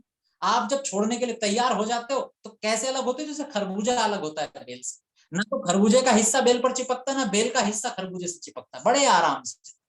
ये ठीक वैसे ही होता है कि जब मान लीजिए मेरे हाथ में कोई चीज है, मेरे हाथ में कोई वस्तु है, और कोई आए और आकर के फोन ही है मेरा और मेरे हाथ से लेने लग जाए, कितना दुख होता है। बल्कि मैं उसको डांट देता हूँ, छीन क्यों रहे हो भैया, मांग लो ना, मैं दे दूंगा अपने आप।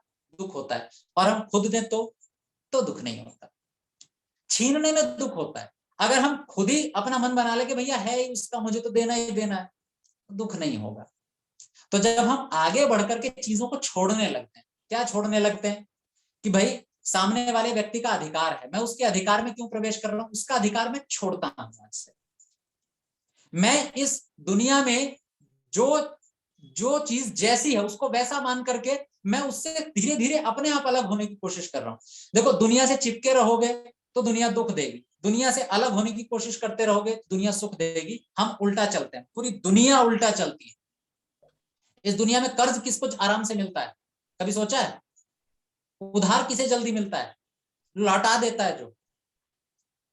लोग किसको पूछते हैं? मान लीजिए कोई आपत्ति में पड़ा हुआ व्यक्ति हो, उसे पैसे की जरूरत हो, तो किसके पास आकर लोग पूछते, भैया पैसे की जरूरत हो तो बता देना। जो ये कहता हो कि नहीं नहीं मुझे नहीं चाहिए, और अगर पता चल जाए ना कि इसको कहते कि भाई पैसे चाहिए तो बता देना, और ये मांग लेगा हाँ हाँ दे दो, उससे कोई नहीं पूछता, उससे कोई नहीं पूछेगा अगर के भैया पैसे चाहिए क्या, पता है कि ये तो मांग लेगा सच में। लोग उसे ही पूछते हैं जो नहीं मांगेगा, और मांग भी लिए तो जल्दी से जल्दी दे देगा। मतलब दुनिया का गणित थोड़ा सा उल्टा है, या यूं कहे कि हम उल्टा समझ बैठे हैं। हमने थोड़ी गलती कर दी दुनिया को समझने में। अगर हम चाहेंगे कि लोग मुझे दुख न दें तो दुख मिलेगा, और मैं चाहूंगा कि लोग दुख देते रहें, न करे सम्मान, तो मुझे सम्मान अपने आप मिलेगा। मैं स्वयं सुखी होता। अगर मैं घर वालों को बहुत ज्यादा दबाव में रखूंगा कि सबसे इच्छा करूंगा आओ मेरे पैर छुए, तो आदमी आगे बैठ करके मुझसे चिढ़ता रहेगा, पता नहीं क्यों पैर छुआता, छुएगा पर अनमने मन से छुएगा। और जब उसको पता हो कि गुरुजी तो इतने सरल से व्यक्ति हैं, पिताजी तो इतने हैं, कभी किसी से कोई इच्छा नहीं करते, तो वो अंदर से फूटेगा उसके प्यार। तो इसलिए दुनिया में सुखी होने का, दुनिया में जीने का सबसे बेहतर तरीका यही है कि हम चीजों को अपने आप छोड़ने की आदत डालते जाएं। तो 3-4 सूत्र हैं जो हम सूत्रों अपने को जीवन में उनको लागू कर सकते हैं। सबसे पहला, हम प्रकृति से जुड़े हुए हैं, हमें प्रकृति के साथ चलना, प्रकृति से बगावत नहीं करनी, जैसा प्रकृति है बिल्कुल वैसा ही चलना है। दूसरा, सीधा सा गणित, हमें दूसरे को उनका अधिकार देना है, उनके अधिकार में कभी कोई दखल अंदाजी नहीं करनी है। और हमें जितना अधिक हम चीजों की इच्छाएं बंद करते चले जाएं, उतना अधिक सुख ज्यादा मिलता चला जाएगा। बस यही गणित है। बहुत सारी चीजें थी जो छूट भी गई हैं, बतानी थी, क्योंकि समय भी कम है और कई बार बताते बताते याद नहीं आती, भूल भी जाते हैं।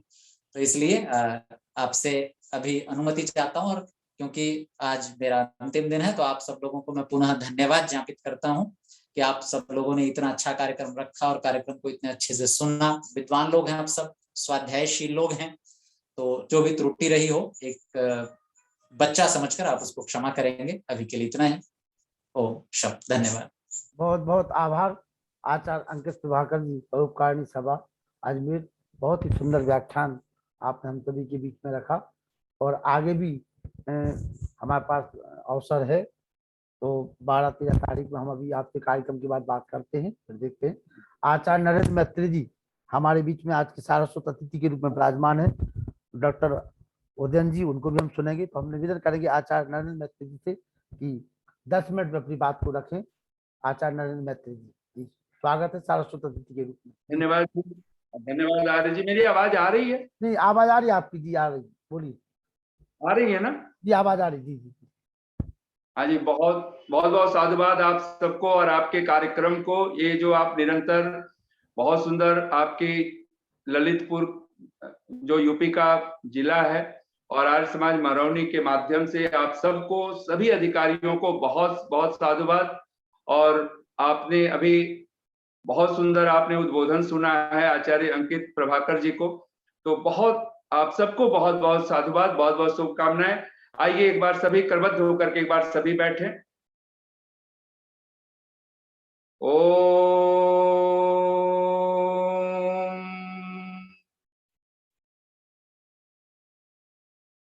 नमः शंभवाय च मयो भवाय च नमः शंकराय च मयस्कराय च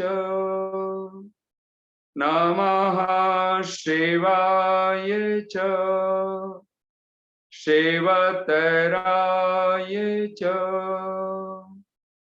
ओम शांति शांति शांति। आर्य समाज महरौनी के ललितपुर के इस पावन तत्वावधान में यह पावन वैदिक सत्संग का कार्यक्रम, इसके लिए आप सभी अधिकारी वर्ग, समाज के महिला समाज, पुरुष समाज और जितने भी नेट के माध्यम से, जहां से भी आप लोग देश से विदेश से, पूरे भारतवर्ष के अनेक प्रांतों से अनेक विद्वज्जन, और आप सभी को, सभी आचार्यों को, सभी विद्वानों को, सभी गणमान्य जनों को नमन करते हुए, सभी उपस्थित धर्मप्रिय सज्जनों, मातृशक्ति, बहुत सुंदर आप लोगों ने उद्बोधन सुना है अभी अभी। और संसार में जीवन जीने का हमारा ढंग, हमारी विधा क्या हो, हमारे जीवन, हम संसार में जी तो रहे हैं और ये संसार मिला है। किसी कवि ने बहुत प्यारे अंदाज में कह दिया, तुझे रोना है तो जी खोल कर रो ले, तुझे रोना है तो जी खोल कर रो ले, इस दुनिया से बढ़कर कोई वीराना न मिलेगा। इस संसार में सभी को अनुभव होता है, कुत्रापि कोपि सुखी न। महर्षि कपिल जब ये कहते हैं कि इस संसार में सचमुच में अगर संसार को देखें तो लगता है कि कोई कितना भी बड़े से बड़े पद प्रतिष्ठा पर पहुंच जाए, कितना धन का अंबार लगा ले, वो कितने बड़े से बड़े अपने जीवन को हर तरह की सुख सुविधाओं से जोड़ ले, फिर भी दुख पीछा नहीं छोड़ रहा है। हम लोग दो पंक्तियों में कहा करते हैं, हासिल ए जिंदगी हसरतों के सिवा कुछ भी नहीं। अगर देखें तो हमने जो जिंदगी हासिल की है, अगर हम, और ये कारण क्या है, और इसके लिए कोई टाटा, बिरला, अंबानी, कोई बिल गेट्स, धरती का कोई भी बड़े से बड़ा धनाढ्य व्यक्ति क्यों न हो, और कोई बड़े से बड़ा राष्ट्रपति हो, प्रधानमंत्री हो, चाहे वो अमेरिका का हो या किसी और बड़े से बड़े, लेकिन हर व्यक्ति अगर यही अनुभव करता हो और करता है, हासिल ए जिंदगी हसरतों के सिवा कुछ भी नहीं। हसरत कहते हैं इच्छाओं को, लालसाओं को। हासिल ये जिंदगी हसरतों के सिवा कुछ भी नहीं। और 4 बातों में हमारी जिंदगी अगर कट रही हो तो फिर समझना कि हमारी जिंदगी कहीं कुछ गलत हो रहा। हासिल ये जिंदगी हसरतों के सिवा कुछ भी नहीं, ये किया नहीं। कुछ करना चाहते थे और कर नहीं पा रहे हैं, वो हुआ ही नहीं। ये किया नहीं, वो हुआ नहीं, ये मिला नहीं और वो रहा नहीं। ये 4 बातों में हमारी सारी जिंदगी नहीं नहीं नहीं। लेकिन कोई ऋषि का, कोई भगवान का भक्त, कोई साधु, कोई संत, और सचमुच में जिसने जीवन जीने की कला सीख ली है, वो तो ऋषियों की भाषा में एक ही बात कहता है। और आप सब बोलिए एक बार अपने मनों में दोहराइए, प्राप्तम प्रापणीयम। जिसको पाने योग्य था मैंने पा लिया। प्राप्तम प्रापणीयम, पा लिया। प्रापणीयम, जो पाने योग्य है। क्या पाने योग्य है? जय कैसे एक ऋषि कह सकता है कि मैंने पा लिया, और कोई बड़े से बड़ा इस संसार का वो व्यक्ति कह रहा है ये किया नहीं, वो हुआ नहीं, ये मिला नहीं, वो रहा नहीं। यानी जो मिल गया वो भी हमारे पास रहता नहीं है। और ये 4 में अगर जिंदगी गुजर रही हो तो हासिल ये जिंदगी हसरतों के सिवा कुछ नहीं। तब ऋषि कहता है प्राप्तम प्रापणीयम। वो कहता है मैंने जो पाना था वो पा लिया। क्षीणाह क्षेतव्याह क्लेशाह। भगवान पतंजलि कहते हैं 5 क्लेश हैं जिसको महर्षि कपिल अथ त्रिविध दुख अत्यंत निवृत्ति अत्यंत पुरुषार्थ। जहां आध्यात्मिक दुख आदि, भौतिक दुख आदि, दैविक दुख, आपने बहुत सुंदर विवेचन सुना है। वहीं पर भगवान पतंजलि कहते हैं अविद्या, अस्मिता, राग, द्वेष, अभिनिवेश। और इसमें जो मूल में जो दुख है वो अविद्या है। जितनी मात्रा में हम अविद्याग्रस्त होंगे, जितनी मात्रा में अज्ञान से ग्रस्त होंगे, उतने ही दुखी हैं। इसलिए तो हम लोग बचपन से सुनते आ रहे हैं 2 पंक्तियों में, देह धरे का दंड है ये मान अपमान हानि लाभ जीत जीवन मरण। देह धरे का दंड है हर काहू को होए, ज्ञानी भुगते हंस हंस कर और मूर्ख भुगते रोए। इसलिए सूत्र तो यही है। और सूत्र एक ही चीज हासिल करनी पड़ेगी। अगर हमें ये सोचें ये करें वो करें, सब के पीछे अगर मूल में देखेंगे तो सारे क्लेशों को अगर मिटाना है एक ही चीज हासिल करनी होगी और उसका नाम है विद्या। अगर हमारे जीवन में विद्या नहीं, देखना एक बार कट गए हैं। अरे आवाज आ रही, वीडियो बंद हो गया आपका 2 से। आपका वीडियो बंद हो गया? जी जी हाँ जी, वीडियो बंद है आपका। मैत्री जी बोलिए, चालू हो गया। तो देह धरे का दंड है हर काहू को होए, ज्ञानी ज्ञानी भुगते हंस हंस कर मूर्ख भुगते रोए।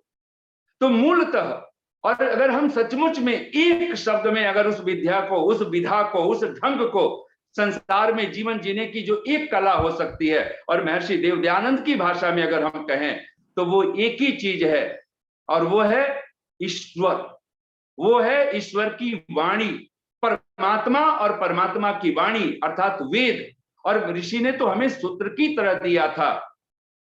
अगर मनुष्य मात्र अगर हम हैं, और सचमुच में अगर हम मनुष्य हैं, हमारा परम धर्म क्या हो? ये विद्या ही तो है जो अविद्या को नष्ट करने वाली है। और अविद्या को नष्ट करने का दूसरा कोई ढंग नहीं हो सकता जिस व्यक्ति के जीवन में ईश्वर की उपासना नहीं। जो ब्रह्म यज्ञ जिसके जीवन का अंग नहीं बना, वो कभी भी अपने जीवन को दुखों से नहीं हटा सकता, उसकी अविद्या नहीं नष्ट हो सकती। और इसीलिए ऋषि भगवान पतंजलि ही जहां अविद्या के लक्षण गिनाते हैं कि अनित्य, असुचि, दुख, अनात्मसु, नित्य, सुचि, सुखात्म ख्याति अविद्या। और ऋषि का ही एक वाक्य है महर्षि देवदयानंद का सत्यार्थ प्रकाश में, आप सब अपने मन में दोहराइएगा, जो दुख को छुड़ाना और सुख को प्राप्त होना चाहे वह अधर्म को छोड़ धर्म अवश्य करे, क्योंकि दुख दुख का पापाचरण और सुख का धर्माचरण मूल कारण है। ऋषि दयानंद ये मूल शब्द कहीं नहीं छोड़ते हैं। इसलिए बहुत गहरे में अगर हमें एक शब्द में पकड़ना हो, एक साधे सब सधे, सब साधे सब जाय, जो तू सींचे मूल को फूलई फलई अघाय। जो सब पापों, अगर दुखों का जो मूल कारण अगर ऋषि दयानंद कहते हैं, वो कहते हैं पाप आचरण। सुख का जो मूल कारण है वो कहते हैं धर्म आचरण है। और धर्म क्या है? तो भगवान मनु के ही शब्दों को मानो महर्षि देवदयानंद हम सब के बीच में रख देते हैं, वेदो अखिलो धर्म मूलो। हमें धर्म से रहित नहीं होना है। इसलिए ऋषि का एक वाक्य संस्कृत भाषा में वेद भाष्य में, ये पुरुषार्थिनो ईश्वरोपासका, जो पुरुषार्थी परोपकारी ईश्वर उपासक मनुष्य हैं, तो एव यानी ते एव शोभनम मनः श्रेष्ठानि उत्तमानि धनानि सत्या इच्छाश्च प्राप्नुवन्ति न इतरे।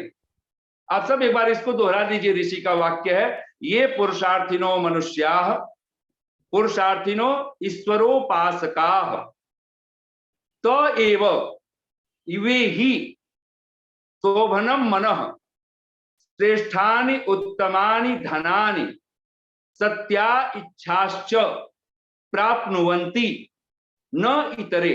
कहते हैं जो पुरुषार्थी है, जो परोपकारी है, जो ईश्वर उपासक है, वही उत्तम ज्ञान, शोभनम मन सुंदर मन कहिए, उत्तम ज्ञान कहिए। ऋषि दयानंद ने उत्तम ज्ञान कहा है।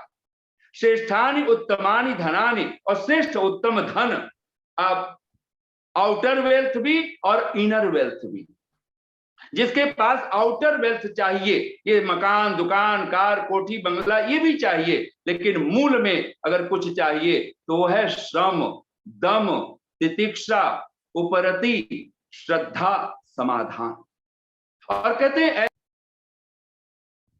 इच्छा, सारी सत्य इच्छाएं उसकी पूरी हो जाती, सहज ही पूरी होती उसके। और कहते हैं प्राप्नुवन्ति, वो प्राप्त कर लेता है, न इतरे, दूसरे प्राप्त नहीं कर सकते। और हम लोग तो एक और पंक्तियां, ये जो धर्म है और ऋषि दयानंद कहना चाहते हैं, और 10 सूत्रों में आर्य शब्द एक जगह ऋषि ने लिख दिया। वैसे तो 10 के 10 सूत्र आर्य के लिए, लेकिन मूलतः ये जो 2 सूत्र अगर आप ऋषि का पढ़ें, सब सत्य विद्या और जो पदार्थ विद्या से जाने जाते हैं, तो सब सत्य विद्या अर्थात वेद, सब सत्य विद्याओं की वेद विद्या, और जो पदार्थ अर्थात ईश्वर जीव प्रकृति, ये जगत ये जीव ये जगदीश, इन तीनों को अगर हमें जानना है, और बिना ज्ञान के हम सुखी हो ही नहीं सकते। एक साधु को मैं सुनता था, वो साधु पूछा एक उनके शिष्यों ने साधु से कि महाराज हमारे दुखों का कारण क्या है, मूल कारण क्या है। उस साधु ने कहा, मैं शास्त्र की बात बताऊं या मैं अनुभव की बात बताऊं। तो सारे शिष्यों ने हाथ जोड़ लिया, बोले गुरुदेव आप अपना अनुभव ही बताइए, शास्त्र तो हम सुनते रहते हैं पढ़ते रहते हैं, कभी भी सुन लेंगे पढ़ लेंगे, लेकिन ऐसा कारण बताइए जो हमें सहज समझ में आ जाए। उस साधु ने मुस्कुरा करके कहा, मैं कह तो दूंगा लेकिन तुम समझ पाओगे ये मुझे पता नहीं।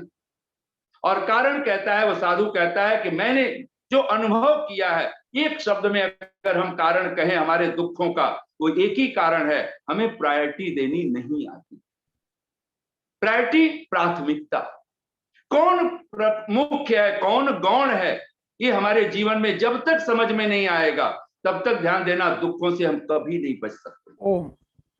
5 यज्ञ है, 5 यज्ञों में पहला यज्ञ है वो अतिथि यज्ञ नहीं है, पहला यज्ञ बलि वैष्णदेव यज्ञ नहीं है, पहला यज्ञ वो पितृ यज्ञ नहीं है, पहला यज्ञ देव यज्ञ नहीं है, पहला यज्ञ अग्निहोत्र नहीं है, पहला यज्ञ ब्रह्म यज्ञ है। और स्वाध्यायो वही ब्रह्म यज्ञ, वेद विद्या का अध्ययन, ये पहला यज्ञ है।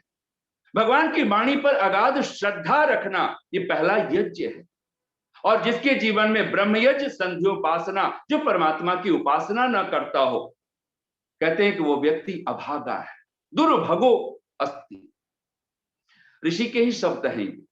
और हम लोग तो ये पंक्तियां बोला करते हैं, धर्म के नाम पर प्यारों हमें जीना नहीं आता, और मरने की तो बात छोड़ दी। धर्म के नाम पर प्यारों हमें जीना नहीं आता, लहू से कासा ये तकदीर, कासा कहते हैं प्याले को, लहू से कासा ये तकदीर हमें भरना नहीं आता, हमारी तबाही का कारण है बस इतना मित्रों, हमें कहना तो आता है मगर करना नहीं आता। बहुत अच्छी। जिस कथनी और करनी एक हो जाएगी। जिस दिन मन और मुख एक होगा, ऋषि दयानंद तो उसी को कहते हैं त एव दुष्टा असुरा राक्षसा पिशाचा, उसको दुष्ट असुर राक्षस पिशाच तक कह करके भाष्य में ऋषि ने लिखा है कि जिसकी आत्मा में कुछ है, मन में कुछ है, वाणी में कुछ है, आचरण में कुछ करता है, और ऋषि कहता है ऐसे लोग अविद्या रूपी दुख सागर से कभी पार होकर के आनंद को प्राप्त नहीं हो सकते। सचमुच में अगर हम चाहते हैं परमात्मा की कृपा हम पर बरसे और हम भगवान की कृपा के पात्र बने, तो कहते हैं ना, खुद में रहकर वक्त बिताओ तो अच्छा है, खुद में रहकर वक्त बिताओ तो अच्छा है, खुद से खुद का परिचय कराओ तो अच्छा है। अगर सचमुच में कुछ शुभ है, जिस दिन हम अपने आप को जान लेंगे, अपनी आत्म तत्व को पहचान लेंगे, अपनी आत्म सत्ता से परिचित हो जाएंगे, और तब हम लोग कहा करते हैं इस संसार अगर मनुष्य है तो मनुर्भव, और मनु का जो मूल अर्थ है अवबोध, वो बोध में ही जीता है, और उसका बोध ऐसा नहीं कि अवबोध ऐसा है जब सदा के लिए सुरक्षित हो गया है। और इसीलिए ऋषि देव दयानंद जब कहते हैं शोभनम मनः, जो ईश्वर उपासक है, परोपकारी है, वो सुंदर मन प्राप्त कर लेता है, वो ज्ञान प्राप्त कर लेता है। तो अंत में मैं, चूंकि समय बिल्कुल भाग रहा है, तो मैं समय के साथ में हम लोगों को तो घंटा डेढ़ घंटा भी कम मालूम पड़ता है। तो आइए पंक्तियां कहता हुआ वाणी को विराम दे रहा हूं, और इसी सूत्र के साथ में जोड़िए, क्योंकि मृत्यु बहुत सुंदर आचार्य अंकित प्रभाकर जी बोल रहे थे कि सचमुच में त्रयंबकम मंत्र जो है वो सचमुच में कैसे मरे, हमारी मृत्यु, और ये मृत्यु क्या है ये यथार्थ में पता चल जाए, ये अभिनिवेश क्या है, तो फिर सचमुच में मृत्यु का कोई दुख ही न रहे। और वहां तो कह दिया है ना, अविद्या मृत्यु मृत्वा विद्या अमृतम अश्नुते, और सचमुच में जिसके पास विद्या है वही अमृत को प्राप्त करता है। तो पूरी श्रद्धा के साथ मैं कुछ पंक्तियां बोल रहा हूं। इस जीवन का सार यही है, और एक पंक्ति एक बार ऋषि दयानंद का अपने सब मन में दोहरा लीजिए।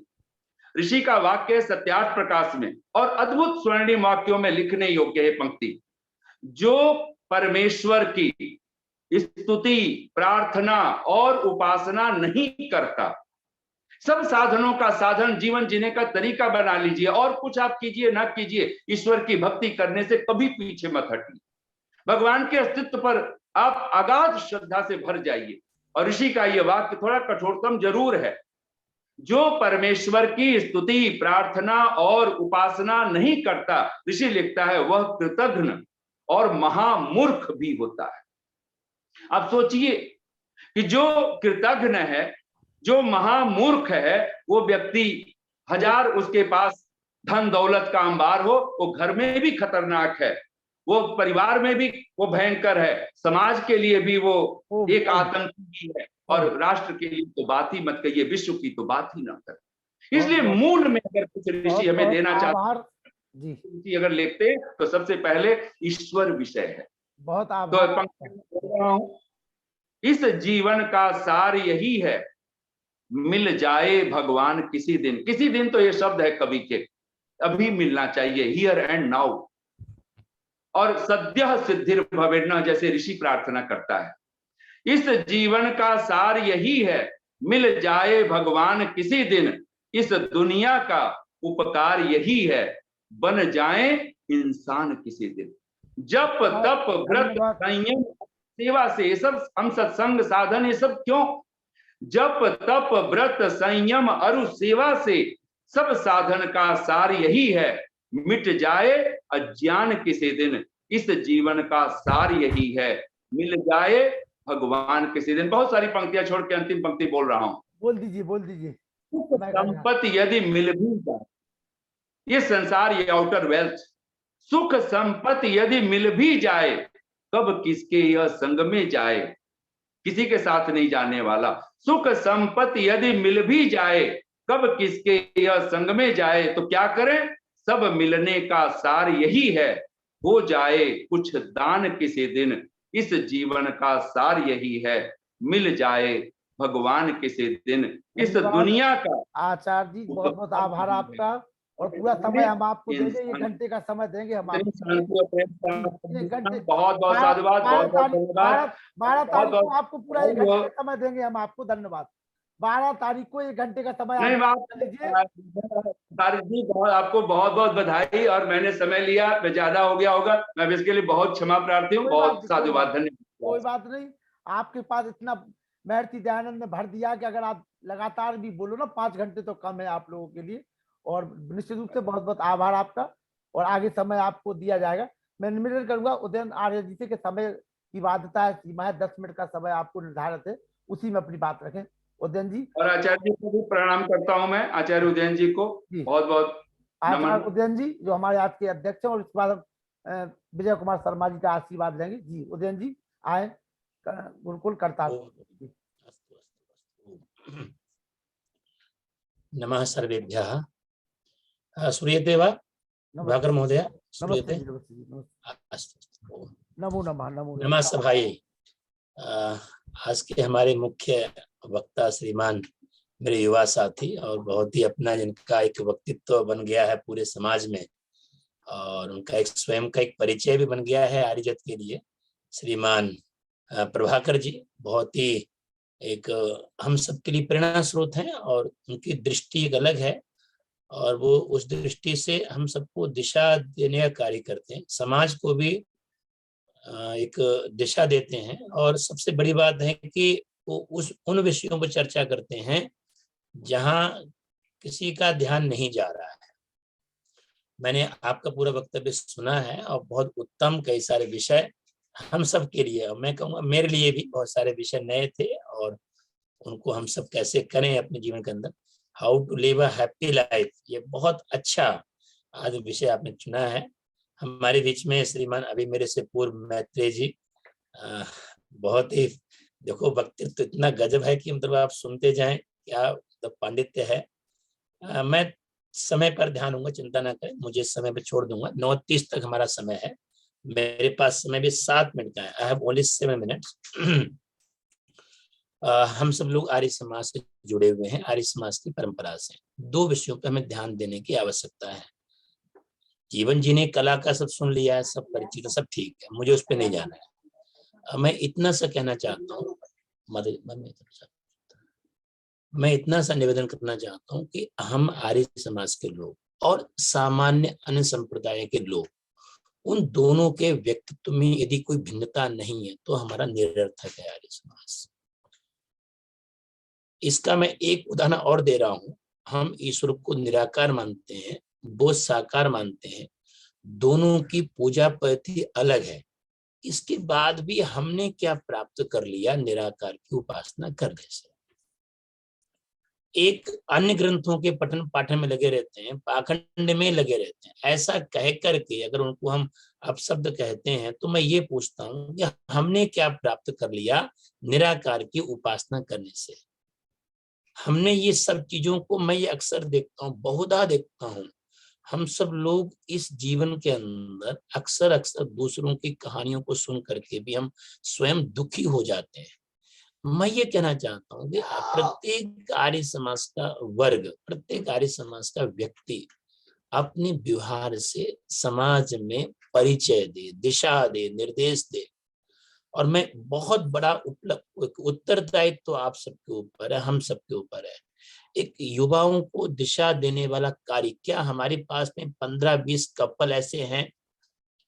क्या हम 15-20 कपल्स को एग्जाम्पल समाज में प्रस्तुत कर सकते हैं? ये 15-20 कपल आर्य समाज के विचारधारा के हैं। इनके जीवन में अब से लेकर के अब तक कभी निराशा नहीं आई।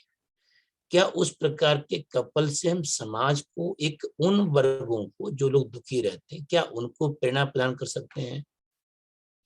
एक जो प्रयोगात्मक जो कार्य है वो करने वाले हैं बहुत सारे, सब रोज सुन लेते हैं हम लोग आर्य समाज के लोग और सारे नियमों को बोलते रहते हैं, उससे बहुत कुछ होने वाला नहीं है और ना हुआ है। तो मेरा यही निवेदन है, हम सब आर्य हैं तो आर्य होने का परिचय अपने व्यवहार से दें। और हम दुनिया से अलग हैं, अन्य संप्रदायों से अलग है, हमारा चिंतन अलग है। और हम अलग होते हुए केवल अलग कहीं ऐसा आवश्यक नहीं है, अलग दिखने चाहिए। बिना बोले आप अलग दिखें, आपके जीवन में हैप्पीनेस दिखे। हमारे युवा जो कपल्स हैं, नए युगल हैं, उनके ऐसे से एग्जाम्पल हम समाज में प्रस्तुत करें। प्रभाकर जी इसमें निरंतर कार्य कर सकते हैं और मैं इसको चाहता हूं कि इसको आप जरा प्रयोगात्मक कार्य करें, अपने व्यवहार से, अपने प्रेरक प्रवचनों से उनको प्रभावित करें, उनके जीवन की जो समस्या है उनको समझें और वो समाज में आने वाले 5 साल बाद, 6 साल बाद, 10 साल बाद वो अपने जीवन का अनुभव ये बताएं कि मैं ये कपल हूं जो आर्य समाज के सानिध्य में आकर के दुनिया के सारे संप्रदायों को मैं चैलेंज करता हूं। केवल आर्य समाज है जहां युवक और युवती प्रसन्न रह करके जीवन को जी सकते हैं और जीना नहीं है। जो अंतिम उद्देश्य हमारा है, जो नया दृष्टि है, धर्म, अर्थ, काम, मोक्ष, इन चारों की प्रवृत्ति में हमारे लोग लगे हुए हैं। ऐसे में सैकड़ों तो नहीं कहता हूं, परंतु कुछ लोगों को हम चिन्हित करें, उनके ऊपर प्रयोगात्मक कार्य करें और वो लोग कल समाज के दुखी लोगों को दिशा दें, दुखी लोगों के हृदयों के अंदर जा करके उनके दुख को दूर करने का काम करें। कितना बड़ा पुण्य का कार्य हम कर सकते हैं। आप कल्पना कर रहे हैं, बहुत सारी माताएं बहनें सुन रही हैं, कितने प्रकार के दुख परिवारों में आते हैं, कितनी प्रकार की हानियां हमारे परिवारों में हो जाती हैं। कई बार इन्हीं दुखों के चक्कर में आत्महत्या आदि विषय कई बार परिवारों में सुनने को मिलते हैं समाचार पत्रों के माध्यम से। हम उसमें ये समाज में एक एग्जाम्पल प्रस्तुत करें कि ये आर्य समाज के युवक हैं, ये आर्य समाज के व्यक्ति हैं, उनके जीवन में ऐसा नहीं होता है, उनका व्यक्तित्व तो अलग होता है। अगर हम ऐसा कुछ कर पाएंगे तो इसमें ऋषि की विजय होगी, आर्य समाज की विजय होगी और सबसे बड़ी बात, हम सबकी जय होगी। इसलिए मैं अपने विषय में कभी, जो मैंने पहले भी कहा है कि मैं कभी लखन भाई से निवेदन किया था मैंने कि आप कभी विषय फिर कभी विस्तारित चर्चा कर लेंगे, करेंगे, चर्चा आज का करेंगे समय जी, जरूर समाप्त हो करेंगे रहा है। जी, बिल्कुल मैं करेंगे। इन्हीं हाँ, तो मैं इतना ही कहना चाहता हूँ, प्रभाकर जी के साथ में हम सब लोग हैं और ऐसे कई सारे युवक हमारे बीच में जुड़े हुए हैं आर्य समाज के अंदर, चाहे अंकित जी हों, प्रभाकर जी हों, मैत्री जी हों, इन सब लोगों को हमें बढ़ाना चाहिए, उत्साह के साथ बढ़ाने चाहिए। अदरवाइज हम तो 2 संगठनों में हमारे लोग काम कर रहे हैं। 2 बात बोलो, अंतिम बात, हमारे आर्य समाज के लोग 2 संगठनों में कहा है तो वो आर्य है, पर काम कहाँ करने, 2 जगह, या तो वो संघ में काम करते हैं या वो रामदेव जी के पास काम करते हैं। संस्थाएं हमारी हैं, लोग हमारे हैं, पर बैनर हमारा नहीं है। या संगठन रामदेव जी का है या संगठन संघ वालों का है। तो हमारे ऐसे लोग जो प्रभाकर, जो सीधे रूप में आर्य समाज ही जिनका उद्देश्य है, लक्ष्य है, तो ऐसे लोगों को हम सब एक अपनी भावना के साथ सहयोग करें और पूरे उनको प्रेरणा प्रदान करें। चिंता ना करें, हम आपके साथ में हैं और भूल चूक कई बार कोई प्रतिक्रिया गलत हो भी जाती, तब भी इन लोगों को कोई बात नहीं, सही बुरा उन्होंने हमके समर्थन में, सामने रूप में हमें ऐसे लोगों को कभी भी विरोध नहीं करना चाहिए। एकांत में उनको हमें अपनी वाणी से कह करके कई विषयों को समाधान करने का प्रयास करना चाहिए। ठीक है, मेरा समय समाप्त हुआ है और लगभग समय जी, जितना था वो ठीक है। बहुत मैत्री जी को आभार, धन्यवाद, नमस्ते वीरेंद्र जी, प्रभाकर धन्यवाद। ठीक बहुत है, बहुत आभार। और उदयन जी, जो आपने विषय रखा है आगे के लिए, उस विषय पे चर्चा करेंगे संगठन के लिए, क्योंकि बिना संगठन के हम आर्तवाद जो महर्षि दयानंद के विचारों को आगे नहीं बढ़ा सकते। और मैं आपको बता दूं, कल जो है बहन पूनम आर्या जी, जो राष्ट्रीय अध्यक्ष हैं बेटी बचाओ बेटी पढ़ाओ की, समाज निर्माण में महिलाओं की योगदान विषय को लेकर के आ रही हैं। और 10 और 11 तारीख को मोक्ष का स्वरूप और उसका उपाय हमारे योगाचार्य धर्तलाचार्य मुनि सत्यजीत जी आरवन रोजड़ लेकर के आ रहे हैं 10 और 11 को। 12-13 को अभी हम चर्चा करेंगे मैत्री जी से और अंकित प्रभाकर जी से। तो जो 12-13 की जो संडे हमारे खाली चल रहे हैं, क्योंकि गुरुकुल पौधा का कार्यक्रम हम उनके सहयोग से कार्यक्रम करते हैं, इसको उनका कार्यक्रम समापन हो गया, इसलिए शनिवार रविवार का भी हम उपयोग करेंगे। अभी हम आपसे वार्तालाप करेंगे। तो मैं निवेदन करूंगा विजय कुमार शर्मा जी से, जो भीलवाड़ा से हैं और जिनका बड़ा स्नेह प्रेम हमको मिल रहा है, हम चाहते हैं कि वो भी अपना आशीर्वाद हमें दें। सम्मानित विजय कुमार शर्मा जी, भीलवाड़ा, आइए। सभी को सादर नमस्ते।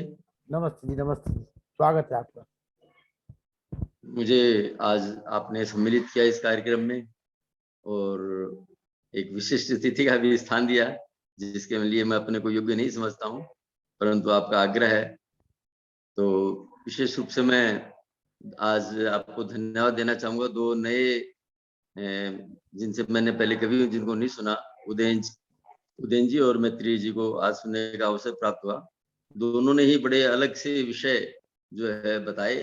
संगठन का विषय एक ने जीने की राह जो आपका आज का विषय है उसमें ही।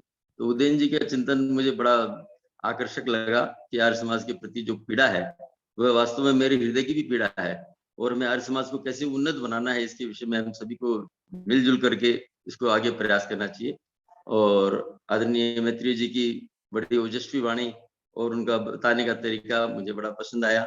मैं बहुत साधुवाद देता हूँ आप दोनों को ही।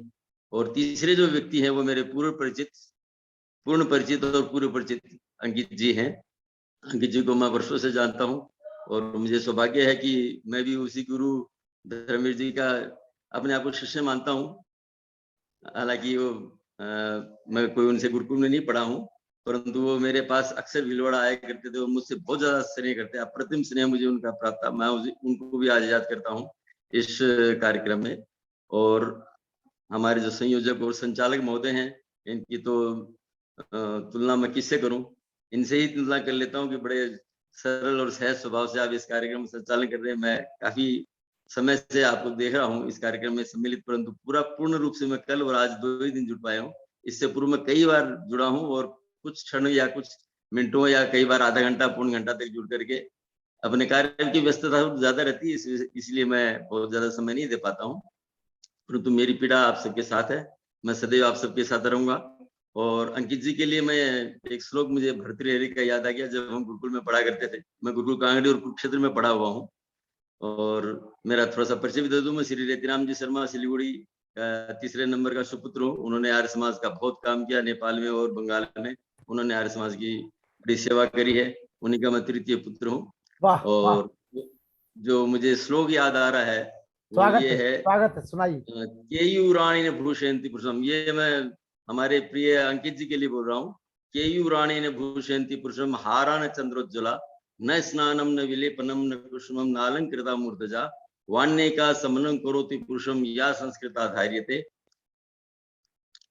क्षीयंती खलु भूषणानि पुरुषम वाग्भूषणम भूषणम। तो ऐसा कोई उनका प्रदीप्यमान और उन्होंने नहीं बनाया है, परंतु उनकी जो वाणी में भूषण है वही आपका भूषण है। तो मनुष्य की जो असली शोभा है वो आपने प्राप्त कर ली है। और अंकित जी को मैं बहुत पुराने समय से जानता हूँ और उनको बहुत साधुवाद, और उनका थोड़ा सा बड़ा होने के नाते उनको मैं आशीर्वाद भी दे सकता हूँ। और उनसे ये भी कहूंगा कि मैं सदैव आपके साथ हूँ, आप आगे बढ़िए, अपने कार्यक्रम को आगे बढ़ाइए, हम सदैव आपके साथ में रहेंगे। ओम शांति शांति शांति। और जब बड़े हमारे साथ रहते हैं तो हम उनकी छत्र छाया में बैठ करके बहुत अच्छा कार्य कर सकते हैं। विजय कुमार शर्मा जी भीलवाड़ा से, उनका हमें आशीर्वाद मिला। उदयन जी ने जो चिंतन रखा उस चिंतन पे हम सभी लोग मिलकर के काम करेंगे। नरेंद्र मैत्री जी ने जो कम शब्दों में बहुत कुछ हम सबको दिया है, और आचार्य अंकित प्रभाकर जी ने तो हमारे सभी लोगों का दिल जीत लिया है। अगर बहन ज्योत्सना जी हमें सुन रही हो तो 1 मिनट के लिए कृपया वीडियो खोल करके सामने आ जाएं, क्योंकि कल वो हमारे कार्यक्रम की सारस्वत अध्यक्षता कर रही हैं। तो हम चाहते हैं कि उन्होंने जो इस बेटे को तैयार किया है अंकित को, तो हम चाहते हैं कि उनका भी आशीर्वाद हमें मिले, क्योंकि धर्मवीर भारती जी ने जो पुरुषार्थ आर्य जगत के लिए किया है वो कभी भुलाया नहीं जा सकता है। और उसी परंपरा को आप आगे बढ़ा रही हैं बहन ज्योत्सना जी, तो निश्चित रूप से कल की वो हमारी सारस्वत अतिथि रहेगी। और डॉक्टर सुनील कुमार जी अभी पंचगव्य के एमडी जुड़े हुए थे। चलिए देखिए बहन जी आ गई हैं, 1 मिनट। जी जी आइए, ऑडियो खोल लीजिए बहन जी ऑडियो खोल लीजिए, अपना ऑडियो टच कर दीजिए। स्वागत है आप सबको नमस्ते और विजय जी को भी नमस्ते। जी नमस्ते जी, नमस्ते जी। जी जी जी जी, ये आपने जो प्रभाकर को तैयार किया है, निश्चित रूप से बहुत पुरुषार्थ आपका इसमें है। नहीं, वो उसी की योग्यता है जी, वो स्वयं में योग्य है जी। नहीं खाली पहचानने की बात जरूर है, पर योग्यता उसकी स्वयं की है। बिल्कुल बिल्कुल, और सब समय पे होता है। परमात्मा ने समय दिया और आज वो चीज सारी हम सबके बीच में आ रही है। कहीं ना कहीं ईश्वर हमें एक दूसरे को मिला रहा है। अब कल विजय जी से मुलाकात हो गई आज देखिए मैत्री जी से सुबह सुबह मुलाकात हुई फेसबुक पे, काफी लंबी समय से हम मित्र थे। हमने आज निवेदन किया हो, तुरंत वो हमारे निवेदन को स्वीकार करके हमारे बीच में आ गए। उनका बहुत बहुत आभार। और मैं बिल्कुल जो है विजय जी को भी नमस्ते सुनेंगे। विजय जी, नमस्ते जी, जय जी। कैसे हैं? सब ठीक है? बस आशीर्वाद चलिए, आपका आपको एकदम। देख के अच्छा लगा। जी जी जी, अंकित जी को तो वास्तव में धर्मवीर जी की याद आ गई आज मुझे तो। हाँ, आंखों में वो मेरे आंसू धर्मवीर भी जी आ को गए। नहीं छोड़ता जी, प्रवचन हाँ, में वो कभी बिल्कुल छोड़ता नहीं शैली है। उनकी बिल्कुल धर्मवीर जी डॉक्टर जैसी सविता, शैली है। डॉक्टर सविता आर्या जी, डॉक्टर सविता आर्या जी अपना ऑडियो वीडियो खोल लीजिए। Doctor Savita Arya ji, doctor Savita ji, doctor Savita ji, doctor Savita Arya अपना ऑडियो वीडियो खोल करके सामने आ जाए। चलिए, जब तक सविता जी आती हैं मैं निवेदन करूंगा मुनि पुरुषोत्तम वानप्रस्थी जी से। जी सविता जी, स्वागत है आपका, वीडियो खोल लीजिए। जी सविता जी,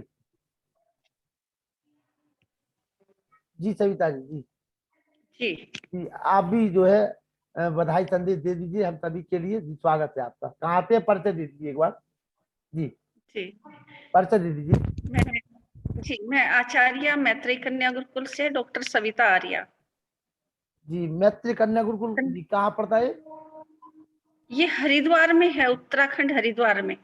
जी जी जी जी जी तो किस क्लास से बच्चियां हैं अपने यहाँ, छठवीं से? नहीं, प्रथम कक्षा से ही है। अच्छा, प्रथम कक्षा से ही है। जी जी जी प्रथम से 12वीं तक की बेटियां हैं जी। और निशुल्क चलाते हैं। अच्छा जी, अच्छा जी, अच्छा जी। चलिए, जी इसकी डिटेल हमारे पास व्हाट्सएप पे भेजिए ताकि कुछ बच्चियां हम अपने क्षेत्र से आपके पास भेजें। और बहुत अच्छा लगा, आप पहली बार जुड़ी हैं बिल्कुल आज जी, बिल्कुल। बहन जी, पहली बार जुड़ी हैं? मैं पहली बार जुड़ी हूँ जी। चलिए चलिए अपना नंबर, जी आप अपना नंबर मुझे भेज दीजिएगा या मेरा नंबर आप ले लीजिए, तो उस पे आप कुछ भेज दीजिएगा। नहीं, आपको जो लिंक मिला होगा उस पे मेरा नंबर डला होगा। जो लिंक जहाँ से मिली ना आपको, जी जी उस जी पे मेरा नंबर पड़ा होगा। जी जी जी जी जी भ्राताश्री जी जी जी तो बराबर में जुड़ते रहिए, लिंक यही रहेगा। स्वागत है आपका सविता जी। और जी जी जी बहुत अच्छा लगा। चलिए, मैं जी निवेदन करूंगा। जी और भी सभी कोई? को बहुत बहुत बधाई। जी मेरी ओर से सभी का अति आभार, अति धन्यवाद। धन्यवाद बहन जी, डॉक्टर सविता आर्या जी। जो लोग भी नए लोग हों कृपया वीडियो खोल करके सामने आ जाए ताकि हम उनको सुन सकें और सभी अतिथियों का आभार व्यक्त करा सकूं। पुरुषोत्तम दुबे जी जो हमारे मुनि पुरुषोत्तम वानप्रस्थी जी है, और आज हमारी कविता जी कहीं दिखवाने के मतलब काम से गई थी, पर तो अगर वो तैयार रहे तो एक गीत उनका हो जाए, जैसा उनका आदेश रहेगा कविता जी का। जी कविता जी, कोई आज बात नहीं, मैं कोई गीत कोई बात बोलूंगी। नहीं, कोई बात नहीं, कोई बात नहीं, कल चलेगा। पर मैं नरेंद्र मैत्री जी को, आचार्य जी को नमन करती हूँ, और अजय जी को और अंकित जी को बहुत बहुत धन्यवाद देती हूँ। 2 दिन का सत्र उनका बहुत अच्छा विशेष रहा। और उदयन जी बहुत ही, कहते हैं ना कि जोशीले वक्तव्य उनके होते हैं। तो करतारपुर से वो हमारे साथ जुड़े हैं, और अध्यात्म पथ पत्रिका में मैंने उनका परिचय पहले करवाया था, तो बहुत अच्छा लगा। और आज उनको दोबारा यहाँ पर देखकर बहुत अच्छा लगा। तो धन्यवाद। उदयन जी को भी मैं नमन करती हूँ और उनका धन्यवाद करती हूँ इस कार्यक्रम में उपस्थित होने के लिए। और आप सभी को बहुत बहुत धन्यवाद। चलिए धन्यवाद। और हम चाहेंगे मुनि जी सभी का आभार व्यक्त करें। उसके पूर्व 1 मिनट के लिए हमें दर्शन प्राप्त हो रहे हैं चंद्रशेखर शर्मा जी के, केवल 1 मिनट के लिए। जी उनकी वाणी सुन लें 1 मिनट के लिए। जी हाँ नमस्ते जी, आवाज आ रही मेरी? हाँ आवाज आ रही है, आपकी आवाज आ रही। जी जी बहुत अच्छा 2 दिन की जो अध्यात्म ज्ञान की गंगा रही, और अपने अंकित प्रभाकर जी के ऊपर कल मैंने 5 श्लोक भी बनाए थे, सुनाए थे। जी और बहुत अच्छा उदीयमान विद्वान है। हमारे युवा विद्वानों को देख के बहुत मन प्रसन्न होता है। और मैं तो दिल्ली में 32 वर्ष रहा, अब ग्वालियर आ गया हूँ। जी जी धन्यवाद। तो जी, हमारे बस वो पता है, सबको आचार्य पता है। नरेंद्र मैत्री जी को भी दिल्ली में देखते रहे, मिलते रहे, जी जी और उन्होंने भी बहुत उस विषय का बहुत अच्छा प्रतिपादन किया। लेकिन अंकित जी की, प्रभाकर जी की जितनी वास्तव में, जैसे प्रभाकर नाम है ना उनका, तो कल मैंने उनको कहा था कि ये प्रभाकर जी प्रज्ञा संपन्न है, और वास्तव में ये कार्यक्रम बहुत प्रशंसनीय है। मेरी विद्वानों से प्रार्थना है, प्रभाकर जी से भी, मैत्री जी से भी, कि ये नहीं सोचें कि जिस दिन हमारा व्याख्यान है हमें उसी दिन आना है ना। तो आपको हर दिन उपस्थित रहना है। जिन विद्वानों को अपना कोई व्यक्तिगत कार्य है, कहीं भाषण है, कोई कार्य, तो उस दिन छोड़ दीजिए। लेकिन जिस दिन है आपको ये लगता है कि हमारा कोई कार्यक्रम नहीं है और आप खाली हैं, तो आप उस दिन जरूर यहाँ आए और अपने साथी विद्वानों का उत्साह बढ़ाएं। बहुत बड़ी बात कही शर्मा जी ने। हाँ, अपने साथी विद्वानों का उत्साह बढ़ता है, उनको देख के मन प्रसन्न होता है, तो बहुत बहुत खुशी होती है। अपने युवा विद्वानों को देख करके मन प्रसन्न होता है, और सबकी अपनी अपनी शैली है। मैं तो ये मान के चलता हूँ भगवान का ही ज्ञान है, भगवान की विद्या है, और जब से सृष्टि बनी है हजारों लाखों ऋषियों ने अपनी बात कही है, और हम भी कहेंगे, और हमारे जाने के बाद भी आने वाली पीढ़ियां भी कहेंगी। बिल्कुल। तो भगवान अपना प्रचार करा रहे हैं, है ना। हम तो प्रभु की भक्ति रखें, बस भगवान हमसे अच्छा करा लें, अच्छा सोचें। तो ये 2 दिन जो चर्चा हुई कि अपने से अपना निर्माण कैसे करें, ये बहुत अच्छी बात। उद्धरेत आत्मना आत्मानम का संदेश बहुत अच्छा रहा। तो मैं अपने भाई मैत्री जी का और अपने प्रिय प्रभाकर जी का, यहाँ आचार्य सुखदेव जी हैं, और ये जितने विद्वत वर्ग यहाँ विराजमान है, सबका आभार व्यक्त करता हूँ। और सबसे ये प्रार्थना भी करता हूँ कि आपके पास जो भी अच्छा गुण है वो ला करके यहाँ प्रेजेंट कर दो। ये प्लेटफॉर्म तैयार कर दिया लखनलाल जी ने, तो लखनलाल जी के से आप पे जो भी हमारे पास सब कुछ है यहाँ ला करके सबकी सेवा में उपस्थित करें। तो अपने सब विद्वानों को बहुत बहुत उनके प्रति भी धन्यवाद ज्ञापित करता हूँ। सबको शुभकामनाएं, बहुत बहुत धन्यवाद। मैं चाहूंगा कि हमारे मुनि पुरुषोत्तम वानप्रस्थी जी जो हमारे गुरु हैं, आर्य समाज के प्रधान हैं, आप आप सभी का आभार व्यक्त करें, फिर मैं जी शांति पाठ करूं। जी मुनि जी। मुनि जी, आज का उद्बोधन हमारे अंकित प्रभाकर जी वह जो विद्वान है बहुत अच्छा रहा।